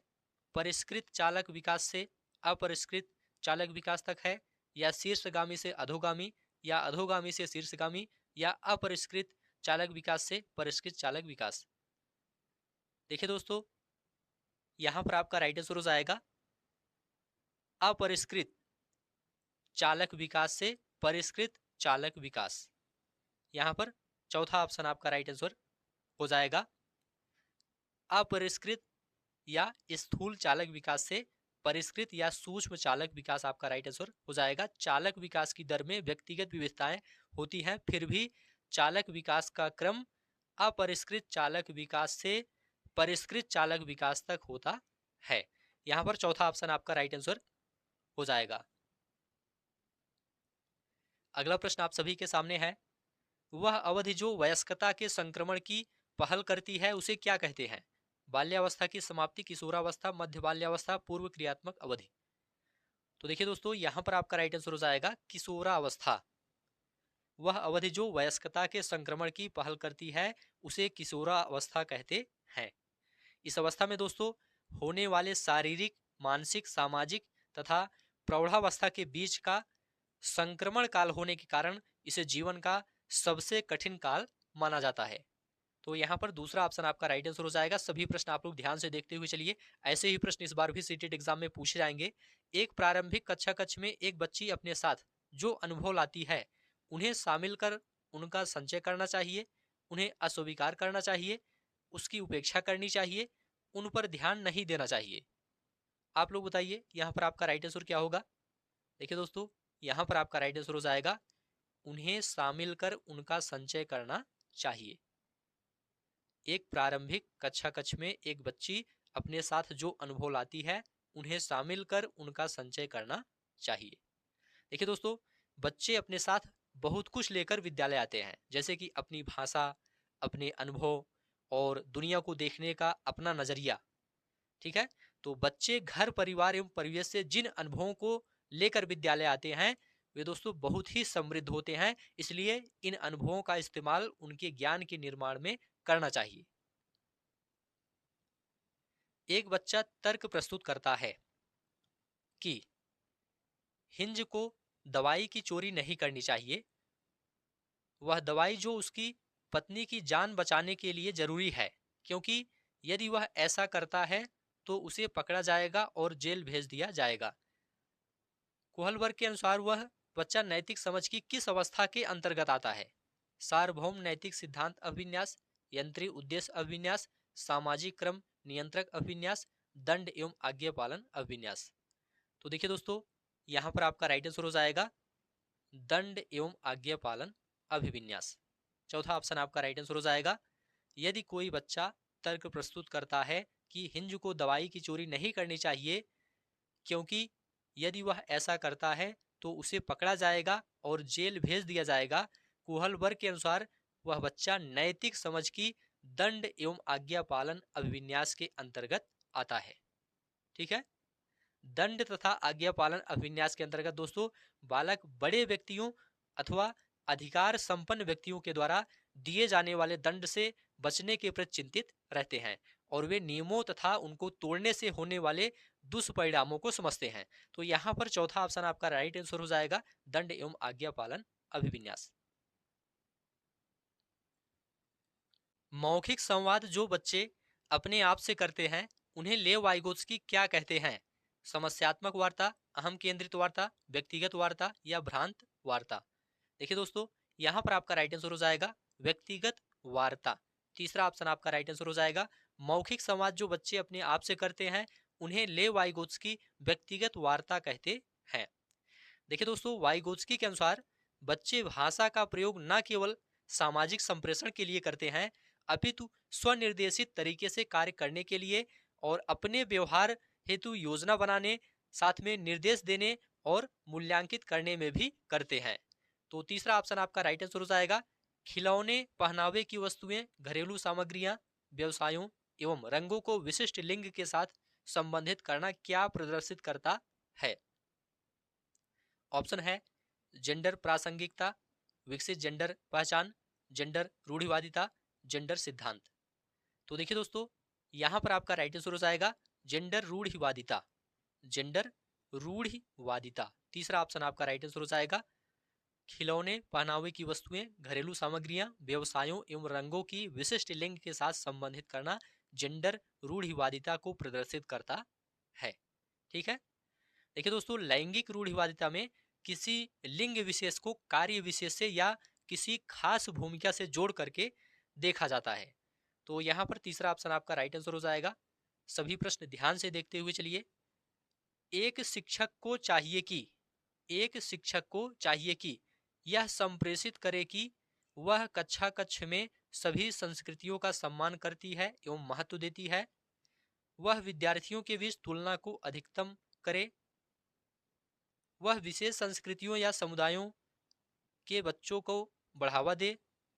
वह विद्यार्थियों के बीच सांस्कृतिक विभिन्नताओं तथा विविधता की अनदेखी करे। देखिए दोस्तों, यहाँ पर आपका राइट आंसर हो जाएगा यह संप्रेषित करे कि वह कक्षा कक्ष में सभी संस्कृतियों का सम्मान करती है एवं महत्व देती है। एक शिक्षक को चाहिए कि वह कक्षा कक्ष में यह संप्रेषित करे कि वह सभी संस्कृतियों का सम्मान करता है एवं महत्व देता है। यहाँ पर पहला ऑप्शन आपका राइट आंसर हो जाएगा। निम्नलिखित संरचनाओं में से शिक्षा का अधिकार अधिनियम 2009 किसकी वकालत करता है? मुख्यधारा शिक्षण, एकीकृत शिक्षा, समावेशी शिक्षा, पृथक्करण। देखिए दोस्तों, यहाँ पर आपका राइट आंसर हो जाएगा समावेशी शिक्षा। शिक्षा का अधिकार अधिनियम 2009 समावेशी शिक्षा की वकालत करता है। इस अधिनियम के द्वारा समावेशी शिक्षा के अंतर्गत वे सभी बालक जो 6 से 14 वर्ष तक की आयु पूरा करते हैं सभी को अनिवार्य व निःशुल्क शिक्षा प्राप्त करने का अधिकार दिया गया है। ठीक है। और एक है दोस्तों दिव्यांगजन अधिकार अधिनियम 2016। दिव्यांगजन अधिकार अधिनियम 2016 में दिव्यांग बच्चों के लिए 6 से 18 वर्ष की आयु तक मुफ्त शिक्षा के अधिकार की व्यवस्था की गई है। इसे भी आप लोग याद रखिएगा। यह विचारधारा है कि सभी बच्चों को एक नियमित विद्यालय व्यवस्था में समान शिक्षा प्राप्त करने का अधिकार हो।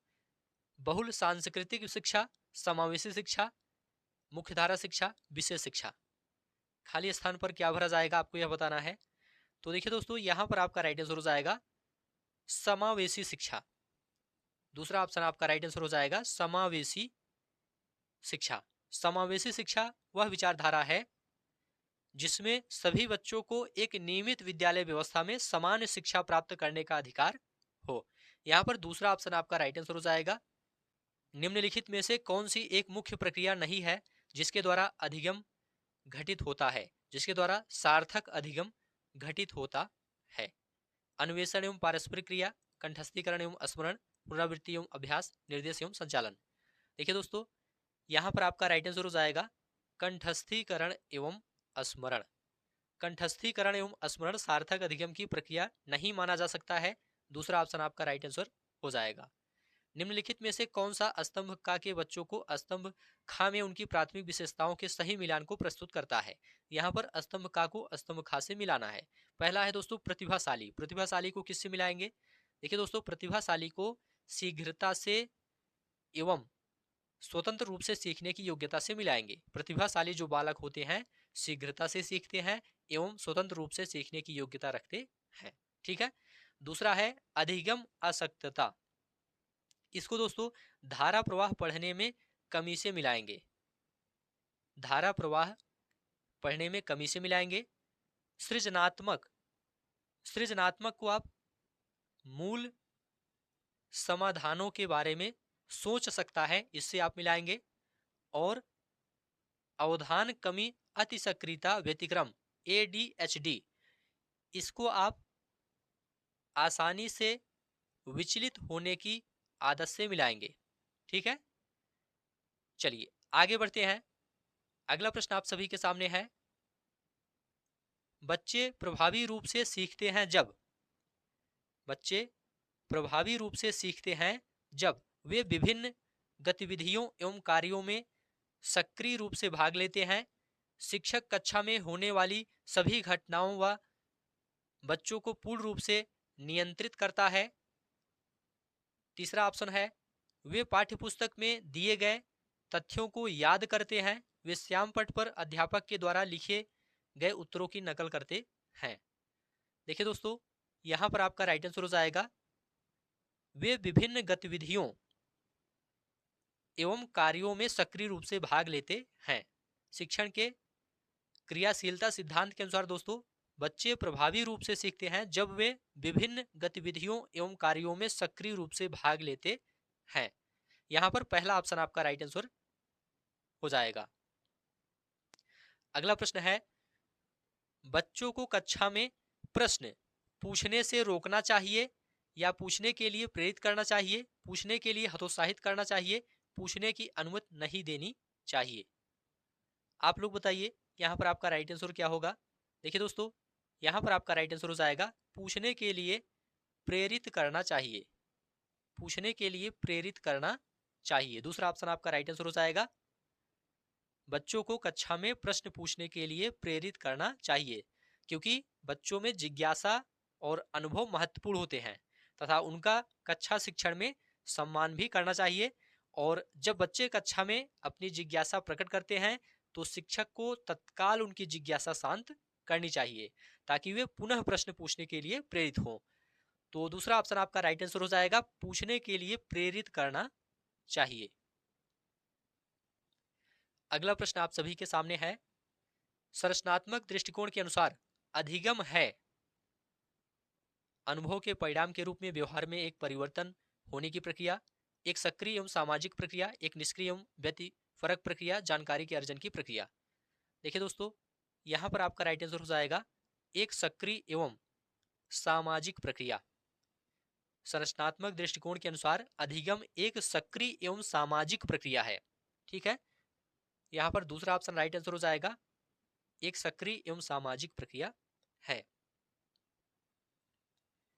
जब शिक्षक को विद्यार्थियों एवं उनकी योग्यताओं के बारे में सकारात्मक विश्वास होता है तब विद्यार्थी किसी भी रूप में प्रभावित नहीं होते हैं, सीखने के लिए उत्सुक एवं प्रेरित रहते हैं, निश्चिंत हो जाते हैं तथा सीखने के लिए किसी भी तरह का प्रयास करना बंद कर देते हैं, का उत्साह भंग हो जाता है तथा वे दबाव में आ जाते हैं।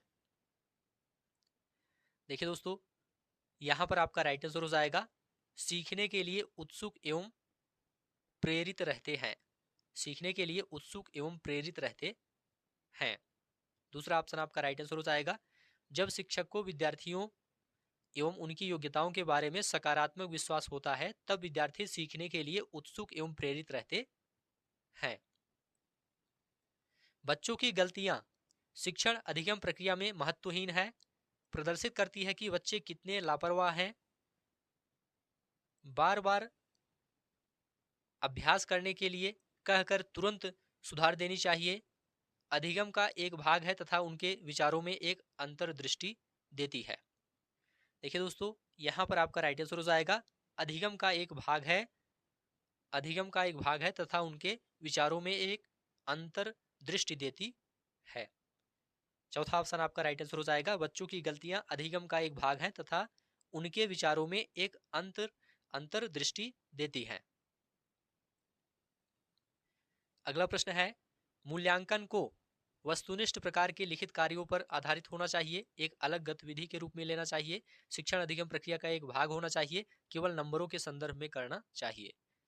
तो देखिए दोस्तों, यहाँ पर आपका राइट आंसर हो जाएगा शिक्षण अधिगम प्रक्रिया का एक भाग होना चाहिए। शिक्षण अधिगम प्रक्रिया का एक भाग होना चाहिए।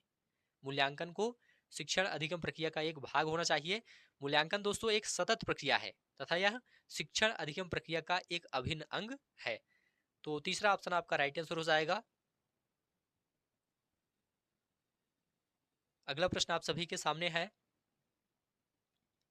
नीचे लिखी हुई स्थिति किस सिद्धांत को दर्शाती है? जो विद्यार्थी अच्छा प्रदर्शन नहीं कर पाते हैं वे महसूस करते हैं कि वे पर्याप्त रूप से अच्छे नहीं हैं और हतोत्साहित महसूस करते हैं। तब उनमें बिना प्रयास के कार्य को आसानी से छोड़ देने की संभावना है। नीचे लिखी हुई स्थिति किस सिद्धांत को दर्शाती है, आपको यह बताना है। आनुवांशिकता एवं पर्यावरण संबंधित नहीं है, संज्ञान एवं संवेग अलग नहीं है, संज्ञान एवं संवेग संबंधित नहीं है, आनुवांशिकता एवं पर्यावरण अलग नहीं है।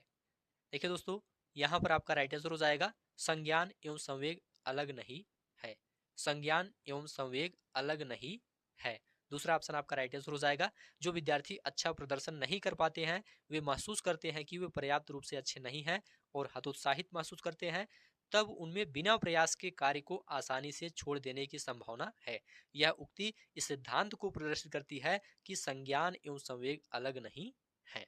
ठीक है, दूसरा ऑप्शन आपका राइट आंसर हो जाएगा।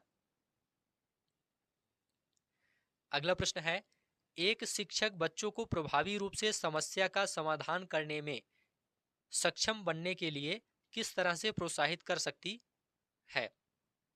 बच्चों को समस्या के बारे में सहजानुभूत अनुमान लगाने एवं बहुविकल्पों को देखने के लिए प्रोत्साहित करके, पाठ्यपुस्तक के सभी प्रश्नों के व्यवस्थित तरीके से समाधान लिखकर, पाठ्यपुस्तक से एक ही प्रकार के प्रश्नों के उत्तर के अभ्यास के लिए उन्हें पर्याप्त मात्रा में अवसर प्रदान करके, पाठ्यपुस्तक में दी गई सूचनाओं के कंठस्थीकरण करने पर बल देकर। तो देखिए दोस्तों, यहाँ पर आपका राइट आंसर हो जाएगा बच्चों को समस्या के बारे में सहजानुभूत अनुमान लगाने एवं बहुविकल्पों को देखने के लिए प्रोत्साहित करके। पहला ऑप्शन आपका राइट आंसर हो जाएगा। एक शिक्षक बच्चों को प्रभावी रूप से समस्या का समाधान करने में सक्षम बनाना चाहती है तो उसे बच्चों को समस्या के बारे में सहजानुभूत अनुमान लगाने एवं बहुविकल्पों को देखने के लिए प्रोत्साहित करना चाहिए, क्योंकि बच्चे स्वयं सक्रिय अन्वेषक एवं समस्या समाधानकर्ता होते हैं तथा वे अपने ज्ञान का निर्माण स्वयं करते हैं। अगला प्रश्न आप सभी के सामने है, वह विधियां जिनके प्रयोग में विद्यार्थियों की स्वपहल व प्रयास शामिल हैं। वह विधियां जिनके प्रयोग में विद्यार्थियों की स्वपहल व प्रयास शामिल हैं निम्न में से किसका उदाहरण है? परंपरागत विधि, अंतर्वैयक्तिक बुद्धि, निगमनात्मक विधि, अधिगमकर्ता केंद्रित विधि। देखिए दोस्तों, यहाँ पर आपका राइट आंसर हो जाएगा अधिगमकर्ता केंद्रित विधि। चौथा ऑप्शन आपका राइट आंसर हो जाएगा वह विधियां जिनके प्रयोग में विद्यार्थियों की स्वपहल व प्रयास शामिल होते हैं उन्हें अधिगमकर्ता केंद्रित विधि कहते हैं। यहाँ पर चौथा ऑप्शन आपका राइट आंसर हो जाएगा।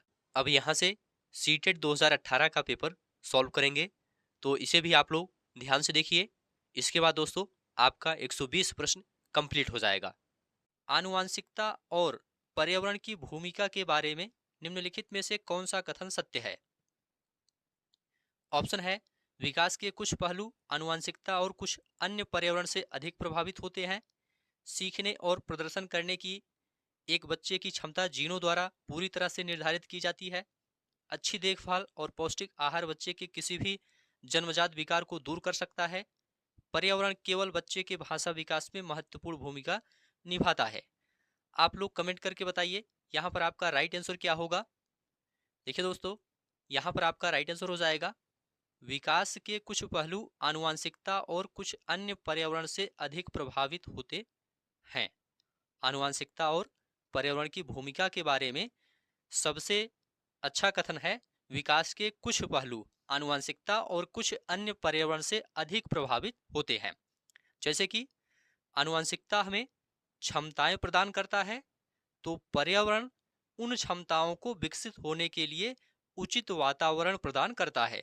ठीक है, तो पहला ऑप्शन आपका राइट आंसर हो जाएगा। निम्नलिखित में से कौन सा कथन पियाजे के सिद्धांत के अनुसार कहा नहीं जा सकता? विकास गुणात्मक चरणों में होता है। बच्चे अपनी दुनिया के बारे में ज्ञान का निर्माण और उपयोग करते हैं। निरंतर अभ्यास से अधिगम होता है, बच्चे अपने पर्यावरण पर क्रिया करते हैं। कौन सा कथन पियाजे के सिद्धांत के अनुसार कहा नहीं जा सकता? तो देखिए दोस्तों, निरंतर अभ्यास से अधिगम होता है, निरंतर अभ्यास से अधिगम होता है, यह कथन पियाजे के सिद्धांत के अनुसार कहा नहीं जा सकता। ठीक है, तीसरा ऑप्शन आपका राइट आंसर हो जाएगा। यह दोस्तों थांडाइक के सिद्धांत के अनुसार कहा जा सकता है, लेकिन पियाजे के सिद्धांत के अनुसार नहीं कहा जा सकता, इसलिए तीसरा ऑप्शन आपका राइट आंसर हो जाएगा। निम्नलिखित में से कौन सी पूर्व संक्रियात्मक विचार की एक सीमा नहीं है? कौन सी पूर्व संक्रियात्मक विचार की एक सीमा नहीं है? ध्यान केंद्रित करने की प्रवृत्ति, प्रतीकात्मक विचार का विकास, अहम मान्यता, अनुत्क्रमणीयता।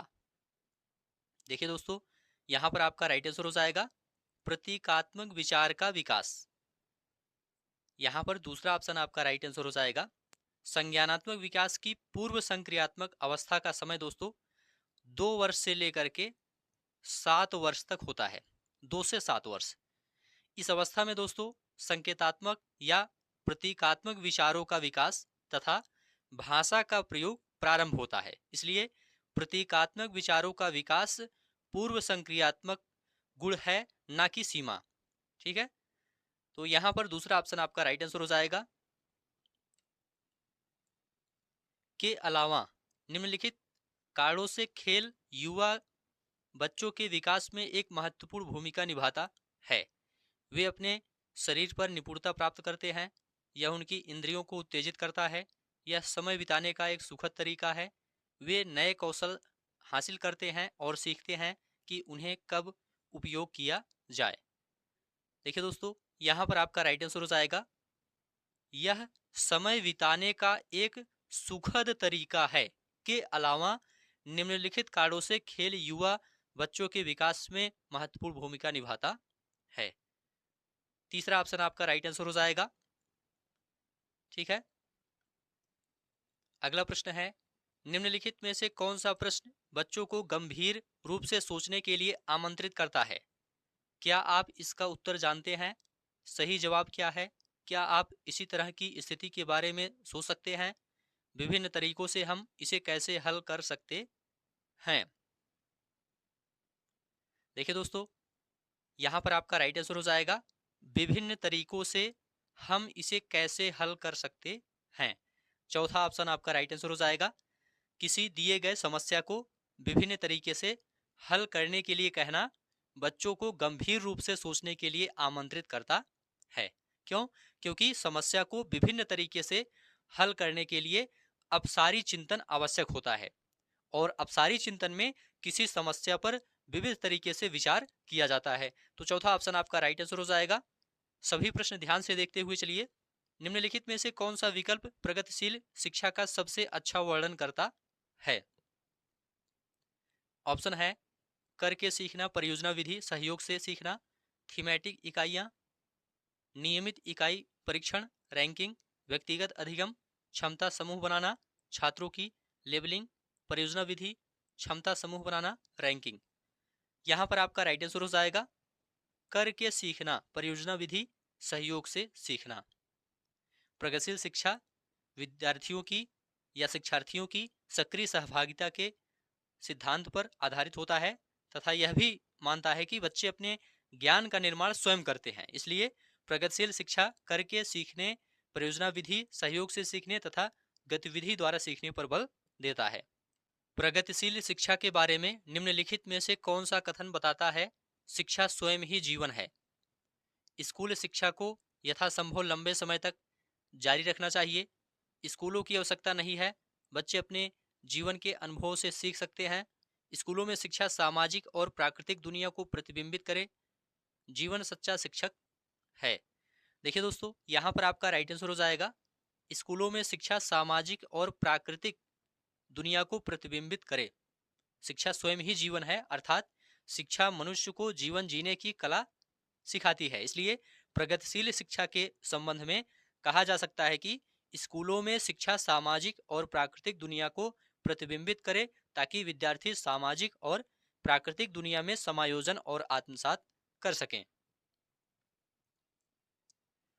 कोहलबर्ग के सिद्धांत के योगदान के रूप में निम्नलिखित में से किसे माना जा सकता है? उनके सिद्धांत ने संज्ञानात्मक परिपक्वता और नैतिक परिपक्वता के बीच एक सहयोग का समर्थन किया है। इस सिद्धांत में विस्तृत परीक्षण प्रक्रियाएं हैं। यह नैतिक तर्क और कार्रवाई के बीच एक स्पष्ट संबंध स्थापित करता है। उनका विश्वास है कि बच्चे नैतिक दार्शनिक हैं। देखिए दोस्तों, यहाँ पर आपका राइट आंसर हो जाएगा, उनके सिद्धांत ने संज्ञानात्मक परिपक्वता और नैतिक परिपक्वता के बीच एक सहयोग का समर्थन किया है। पहला ऑप्शन आपका राइट आंसर हो जाएगा। कोहलबर्ग के नैतिक विकास के सिद्धांत ने संज्ञानात्मक परिपक्वता और नैतिक परिपक्वता के बीच एक सहयोग का समर्थन किया है, अर्थात नैतिक विकास के तीनों स्तर तथा सातों सोपान क्रमशः नैतिक निर्णय लेने की बढ़ती योग्यता तथा दृष्टिकोणों की बढ़ती व्यापकता व अमूर्तता को इंगित करते हैं। तो पहला ऑप्शन आपका राइट आंसर हो जाएगा। निकटवर्ती विकास का क्षेत्र संदर्भित करता है उस चरण को जब अधिकतम विकास संभव है, उस विकासात्मक चरण को जब बच्चा सीखने की पूरी जिम्मेदारी लेता है, एक संदर्भ को जिसमें बच्चे सहयोग के सही स्तर के साथ कोई कार्य लगभग स्वयं कर सकते हैं, उस सीखने के बिंदु को जब सहयोग वापस लिया जा सकता है। देखिए दोस्तों, यहाँ पर आपका राइट आंसर हो जाएगा, एक संदर्भ को जिसमें बच्चे सहयोग के सही स्तर के साथ कोई कार्य लगभग स्वयं कर सकते हैं। तीसरा ऑप्शन आपका राइट आंसर हो जाएगा, निकटवर्ती विकास का क्षेत्र उसे संदर्भित करता है जिसमें बच्चे सहयोग के सही स्तर के साथ कोई कार्य लगभग स्वयं कर सकते हैं। यहाँ पर तीसरा ऑप्शन आपका राइट आंसर हो जाएगा, एक उभयलिंगी व्यक्तित्व स्त्री लक्षणों वाले पुरुषों को संदर्भित करता है, में आमतौर पर माने गए मर्दाना और स्त्री गुणों का समायोजन होता है, में दृढ़ और अहंकारी होने की आदत है, समाज में प्रचलित रूढ़िवादी लिंग भूमिकाओं का पालन करता है। देखिए दोस्तों, यहाँ पर आपका राइट आंसर हो जाएगा, एक उभयलिंगी व्यक्तित्व में आमतौर पर माने गए मर्दाना और स्त्री गुणों का समायोजन होता है। दूसरा ऑप्शन आपका राइट आंसर हो जाएगा। अगला प्रश्न देखेंगे, सभी प्रश्न आप लोग ध्यान से देखते हुए चलिए। बच्चे को छोड़कर अन्य सभी के द्वारा लिंग भूमिकाएं ग्रहण करते हैं, किसे छोड़कर? मीडिया, समाजीकरण, संस्कृति या ट्यूशन? तो यहाँ पर आपका राइट आंसर हो जाएगा ट्यूशन। बच्चे ट्यूशन को छोड़कर अन्य सभी के द्वारा लिंग भूमिकाएं ग्रहण करते हैं। चौथा ऑप्शन आपका राइट आंसर हो जाएगा। अगला प्रश्न है, मानकीकृत परीक्षणों की आलोचनाओं में से एक यह है कि वे मुख्य रूप से मुख्य धारा की संस्कृति का प्रतिनिधित्व करते हैं और इसलिए पक्षपाती हैं, उनकी भाषा को समझना मुश्किल है, परीक्षण बड़ी आबादी पर लागू नहीं किए जा सकते हैं, वे बच्चे की क्षमता की स्पष्ट तस्वीर नहीं देते हैं। यहाँ पर आपका राइट आंसर हो जाएगा, वे मुख्य रूप से मुख्य धारा की संस्कृति का प्रतिनिधित्व करते हैं और इसलिए पक्षपाती हैं। पहला ऑप्शन आपका राइट आंसर हो जाएगा। मानकीकृत परीक्षणों की आलोचनाओं में से एक यह है कि वे मुख्य रूप से मुख्य धारा की संस्कृति का प्रतिनिधित्व करते हैं, इसलिए पक्षपाती होते हैं। अगला प्रश्न है, एकाधिक बुद्धिमानी का सिद्धांत कहता है कि बुद्धि तेजी से बढ़ाई जा सकती है, बुद्धि कई प्रकार की हो सकती है, पेपर पेंसिल परीक्षण सहायक नहीं है, प्रभावी अध्यापन के द्वारा बुद्धि बढ़ाई जा सकती है। यहाँ पर आपका राइट आंसर हो जाएगा, बुद्धि कई प्रकार की हो सकती है। एकाधिक बुद्धिमानी का सिद्धांत कहता है कि बुद्धि कई प्रकार की हो सकती है। ठीक है, यहाँ पर दूसरा ऑप्शन आपका राइट आंसर हो जाएगा। शिक्षक सीखने के लिए मूल्यांकन और सीखने के मूल्यांकन दोनों का उपयोग कर सकते हैं, बच्चों की प्रगति और उपलब्धि स्तर को जानने में, बच्चे की सीखने की जरूरतों को जानने में और तदनुसार शिक्षण रणनीति का चयन करने में, आवधिक अंतरालों पर बच्चे के प्रदर्शन का आकलन करने और उसके प्रदर्शन को प्रमाणित करने में, बच्चों की प्रगति की निगरानी करने और उनके सीखने के अंतराल को भरने के लिए उचित लक्ष्य निर्धारित करने में। यहाँ पर आपका राइट आंसर हो जाएगा, बच्चों की प्रगति और उपलब्धि स्तर को जानने में। शिक्षक सीखने के लिए मूल्यांकन और सीखने के मूल्यांकन दोनों का उपयोग बच्चों की प्रगति और उपलब्धि स्तर को जानने में कर सकते हैं। ठीक है, अर्थात सीखने के लिए मूल्यांकन बच्चों की प्रगति तथा सीखने का मूल्यांकन उपलब्धि स्तर को दर्शाता है। सीखने के लिए मूल्यांकन बच्चों की प्रगति का और सीखने का मूल्यांकन उपलब्धि स्तर को दर्शाता है। ठीक है, यहाँ पर पहला ऑप्शन आपका राइट आंसर हो जाएगा। निम्नलिखित में से कौन सा सतत और व्यापक मूल्यांकन से संबंधित नहीं है? इसे भारत के शिक्षा के अधिकार अधिनियम द्वारा अनिवार्य किया गया है, या शिक्षण अधिगम प्रक्रिया का एक अभिन्न अंग है, या विभिन्न शिक्षा क्षेत्रों में बच्चे की उपलब्धि पर केंद्रित है, या बच्चों को धीमे, खराब या बुद्धिमान के रूप में चिन्हित करने में उपयोगी होता है। तो देखिए दोस्तों, यहाँ पर आपका राइट आंसर हो जाएगा, यह बच्चों को धीमे, खराब या बुद्धिमान के रूप में चिन्हित करने में उपयोगी होता है।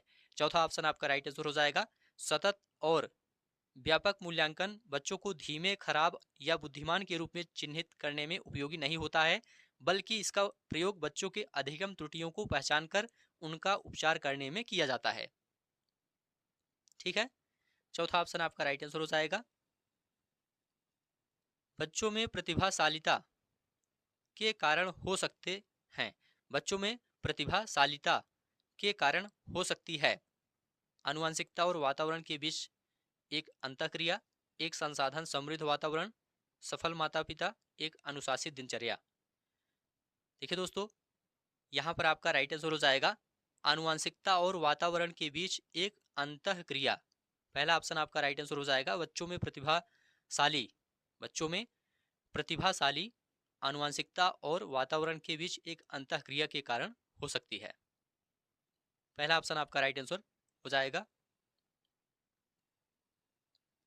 सामाजिक आर्थिक रूप से वंचित पृष्ठभूमि से आने वाले बच्चों को कक्षा के माहौल की आवश्यकता होती है जो उन्हें अच्छा व्यवहार सिखाता है, उनके सांस्कृतिक और भाषाई ज्ञान को महत्व देता है तथा उनका उपयोग करता है, उनकी भाषा के उपयोग को हतोत्साहित करता है ताकि वे मुख्यधारा की भाषा सीख सकें, बच्चों को उनकी क्षमताओं के आधार पर वर्गीकृत करता है। देखिए दोस्तों, यहाँ पर आपका राइट आंसर हो जाएगा, उनके सांस्कृतिक और भाषाई ज्ञान को महत्व देता है तथा उनका उपयोग करता है। दूसरा ऑप्शन आपका राइट आंसर हो जाएगा, सामाजिक आर्थिक रूप से वंचित पृष्ठभूमि से आने वाले बच्चों को कक्षा में ऐसे माहौल की आवश्यकता होती है जो उनके सांस्कृतिक और भाषाई ज्ञान को महत्व देता है तथा उनका उपयोग करता है, इसीलिए समावेशी शिक्षा की संकल्पना विकसित की गई है। यहाँ पर दूसरा ऑप्शन आपका राइट आंसर हो जाएगा। कक्षा में सृजनात्मक और प्रतिभाशाली बच्चों के लिए आवश्यक हस्तक्षेप निर्भर करता है शिक्षक द्वारा अनुकूलित और प्रेरक निर्देशन तरीकों के उपयोग पर, उन्हें अतिरिक्त समय दिए जाने पर, उनके प्रति स्नेही होने के नाते पर, उन्हें अन्य बच्चों को पढ़ाने की जिम्मेदारी देने पर। तो यहाँ पर आपका राइट आंसर हो जाएगा, शिक्षक द्वारा अनुकूलित और प्रेरक निर्देशन तरीकों के उपयोग पर। पहला ऑप्शन आपका राइट आंसर हो जाएगा, कक्षा में सृजनात्मक और प्रतिभाशाली बच्चों के लिए आवश्यक हस्तक्षेप शिक्षक द्वारा अनुकूलित और प्रेरक निर्देशन तरीकों के उपयोग पर निर्भर करता है। यहाँ पर पहला ऑप्शन आपका राइट आंसर हो जाएगा।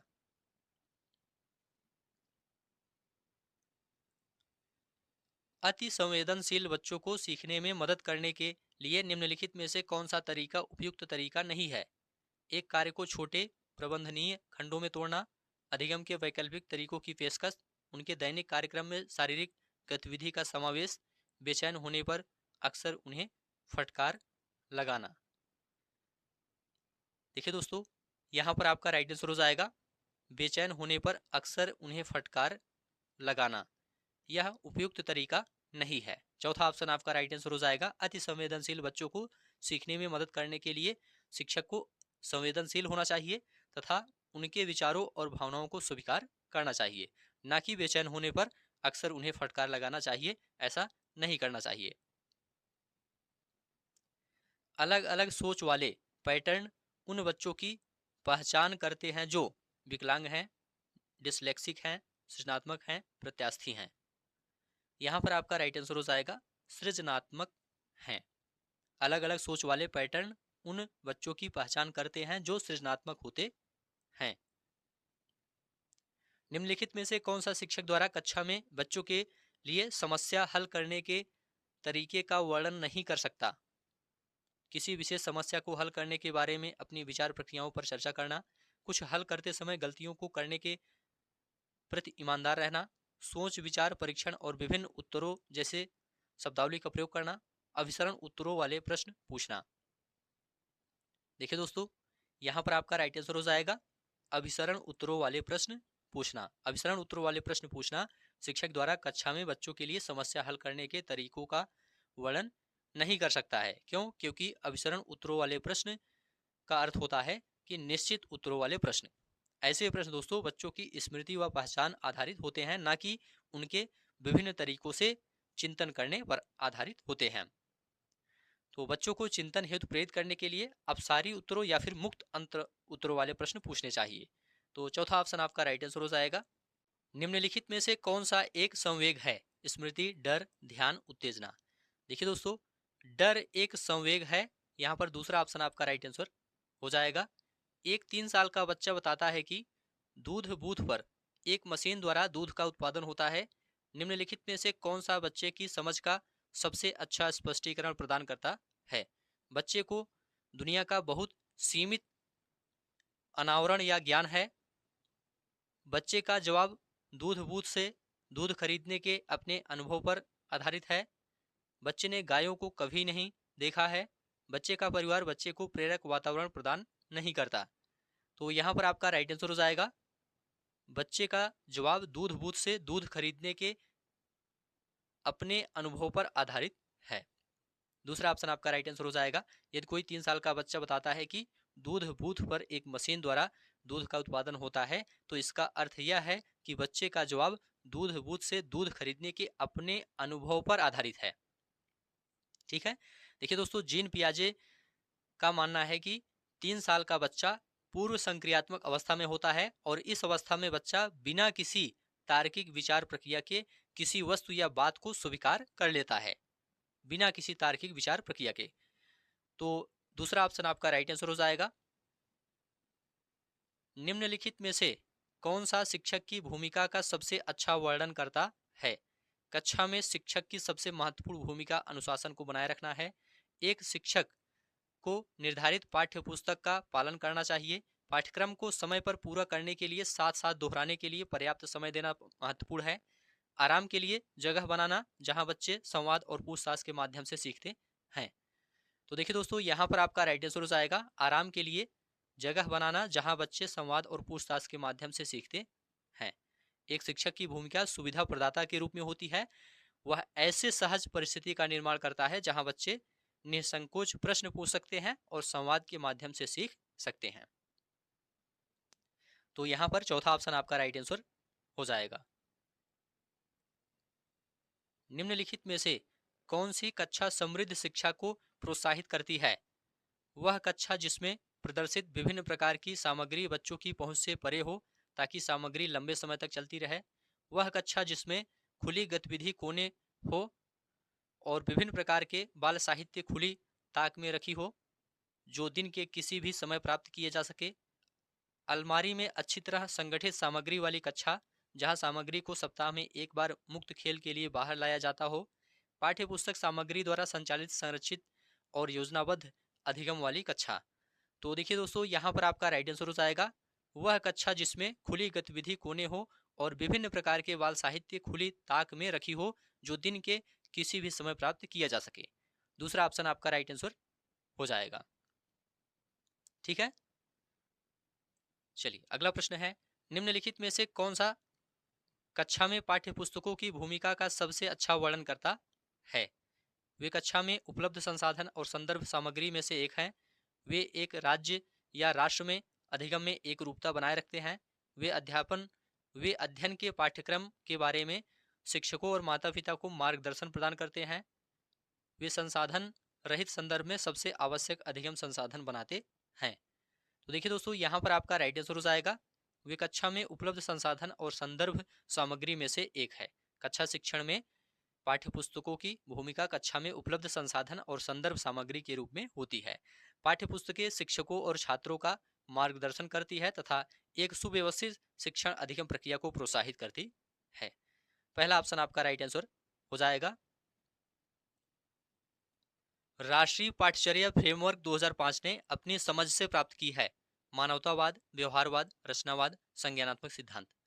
यहाँ पर आपका राइट आंसर हो जाएगा रचनावाद। राष्ट्रीय पाठ्यचर्या फ्रेमवर्क 2005 ने अपनी समझ रचनावाद से प्राप्त की है। ठीक है, राष्ट्रीय पाठ्यचर्या की रूपरेखा 2005 यह निर्देशित करती है कि पाठ्यचर्या, पाठ्यक्रम एवं पाठ्यपुस्तकें शिक्षक को इस बात के लिए सक्षम बनाएं कि वे बच्चों की प्रकृति और वातावरण के अनुरूप कक्षाई अनुवीक्षण आयोजित करें ताकि सारे बच्चे अपने ज्ञान का निर्माण स्वयं कर सकें। तो तीसरा ऑप्शन आपका राइट आंसर हो जाएगा, कक्षा में बच्चों को प्रेरित समझा जा सकता है यदि वे अच्छी तरह से वर्दी पहने स्कूल में आते हैं, वे कक्षा में अनुशासन बनाए रखते हैं, वे सभी उपस्थिति में नियमित हैं, वे शिक्षक से स्पष्टीकरण प्राप्त करने के लिए प्रश्न पूछते हैं। देखिए दोस्तों, यहाँ पर आपका राइट आंसर हो जाएगा, वे शिक्षक से स्पष्टीकरण प्राप्त करने के लिए प्रश्न पूछते हैं। कक्षा में बच्चों को प्रेरित समझा जा सकता है यदि वे शिक्षक से स्पष्टीकरण प्राप्त करने के लिए प्रश्न पूछते हैं। तो यहाँ पर चौथा ऑप्शन आपका राइट आंसर हो जाएगा, निम्नलिखित में से कौन सा बच्चों में अधिगम में सुधार करने के लिए सबसे अधिक उपयुक्त है। नियमित मूल्यांकन परीक्षा आयोजित की जानी चाहिए, शिक्षक को विभिन्न उदाहरणों और चित्रों का उपयोग करके विषय की व्याख्या करनी चाहिए, कक्षा में सभी प्रकार की शिक्षण सामग्री होनी चाहिए, शिक्षक को वास्तविक जीवन स्थितियों पर बच्चों को एक दूसरे के साथ बातचीत करने में मदद करनी चाहिए। देखिए दोस्तों, यहाँ पर आपका राइट आंसर हो जाएगा, शिक्षक को वास्तविक जीवन स्थितियों पर बच्चों को एक दूसरे के साथ बातचीत करने में मदद करनी चाहिए। चौथा ऑप्शन आपका राइट आंसर हो जाएगा। बच्चों के अधिगम में सुधार करने के लिए सबसे उपयुक्त होगा कि शिक्षक वास्तविक जीवन स्थितियों पर बच्चों को एक दूसरे के साथ बातचीत करने में मदद करे। यहाँ पर चौथा ऑप्शन आपका राइट आंसर हो जाएगा। अगला प्रश्न है, अनुशासन जो अधिगम वातावरण में एक महत्वपूर्ण भूमिका निभाता है किस तरह की मदद करता है। अनुशासन जो अधिगम वातावरण में एक महत्वपूर्ण भूमिका निभाता है किस तरह की मदद करता है। बच्चों को अपनी शिक्षा को विनियमित और मॉनिटर करने के लिए, चुप्पी साधे रहने के लिए, शिक्षकों को निर्देश देने में, बच्चों को उनके पाठ रट कर याद करने में। तो देखिए दोस्तों, यहाँ पर आपका राइट आंसर हो जाएगा, बच्चों को अपनी शिक्षा को विनियमित और मॉनिटर करने के लिए। अनुशासन जो अधिगम वातावरण में एक महत्वपूर्ण भूमिका निभाता है, बच्चों को अपनी शिक्षा को विनियमित और मॉनिटर करने में मदद करता है। अर्थात जब कक्षा अनुशासित रहता है तो शिक्षण अधिगम प्रक्रिया प्रगति करती है, तथा जब कक्षा अनुशासनहीन होती है तो शिक्षण अधिगम प्रक्रिया बाधित होता है। तो पहला ऑप्शन आपका राइट आंसर हो जाएगा। तो इस प्रकार से दोस्तों 120 प्रश्न आपका कंप्लीट हो गया। यहाँ से सीटेट एग्जाम में निश्चित रूप से प्रश्न देखने को मिलेगा। उम्मीद है यह क्लास आपको अच्छा लगा है तो चैनल को सब्सक्राइब कीजिए, दोस्तों शेयर कीजिए और कमेंट में लिखकर जरूर बताइए।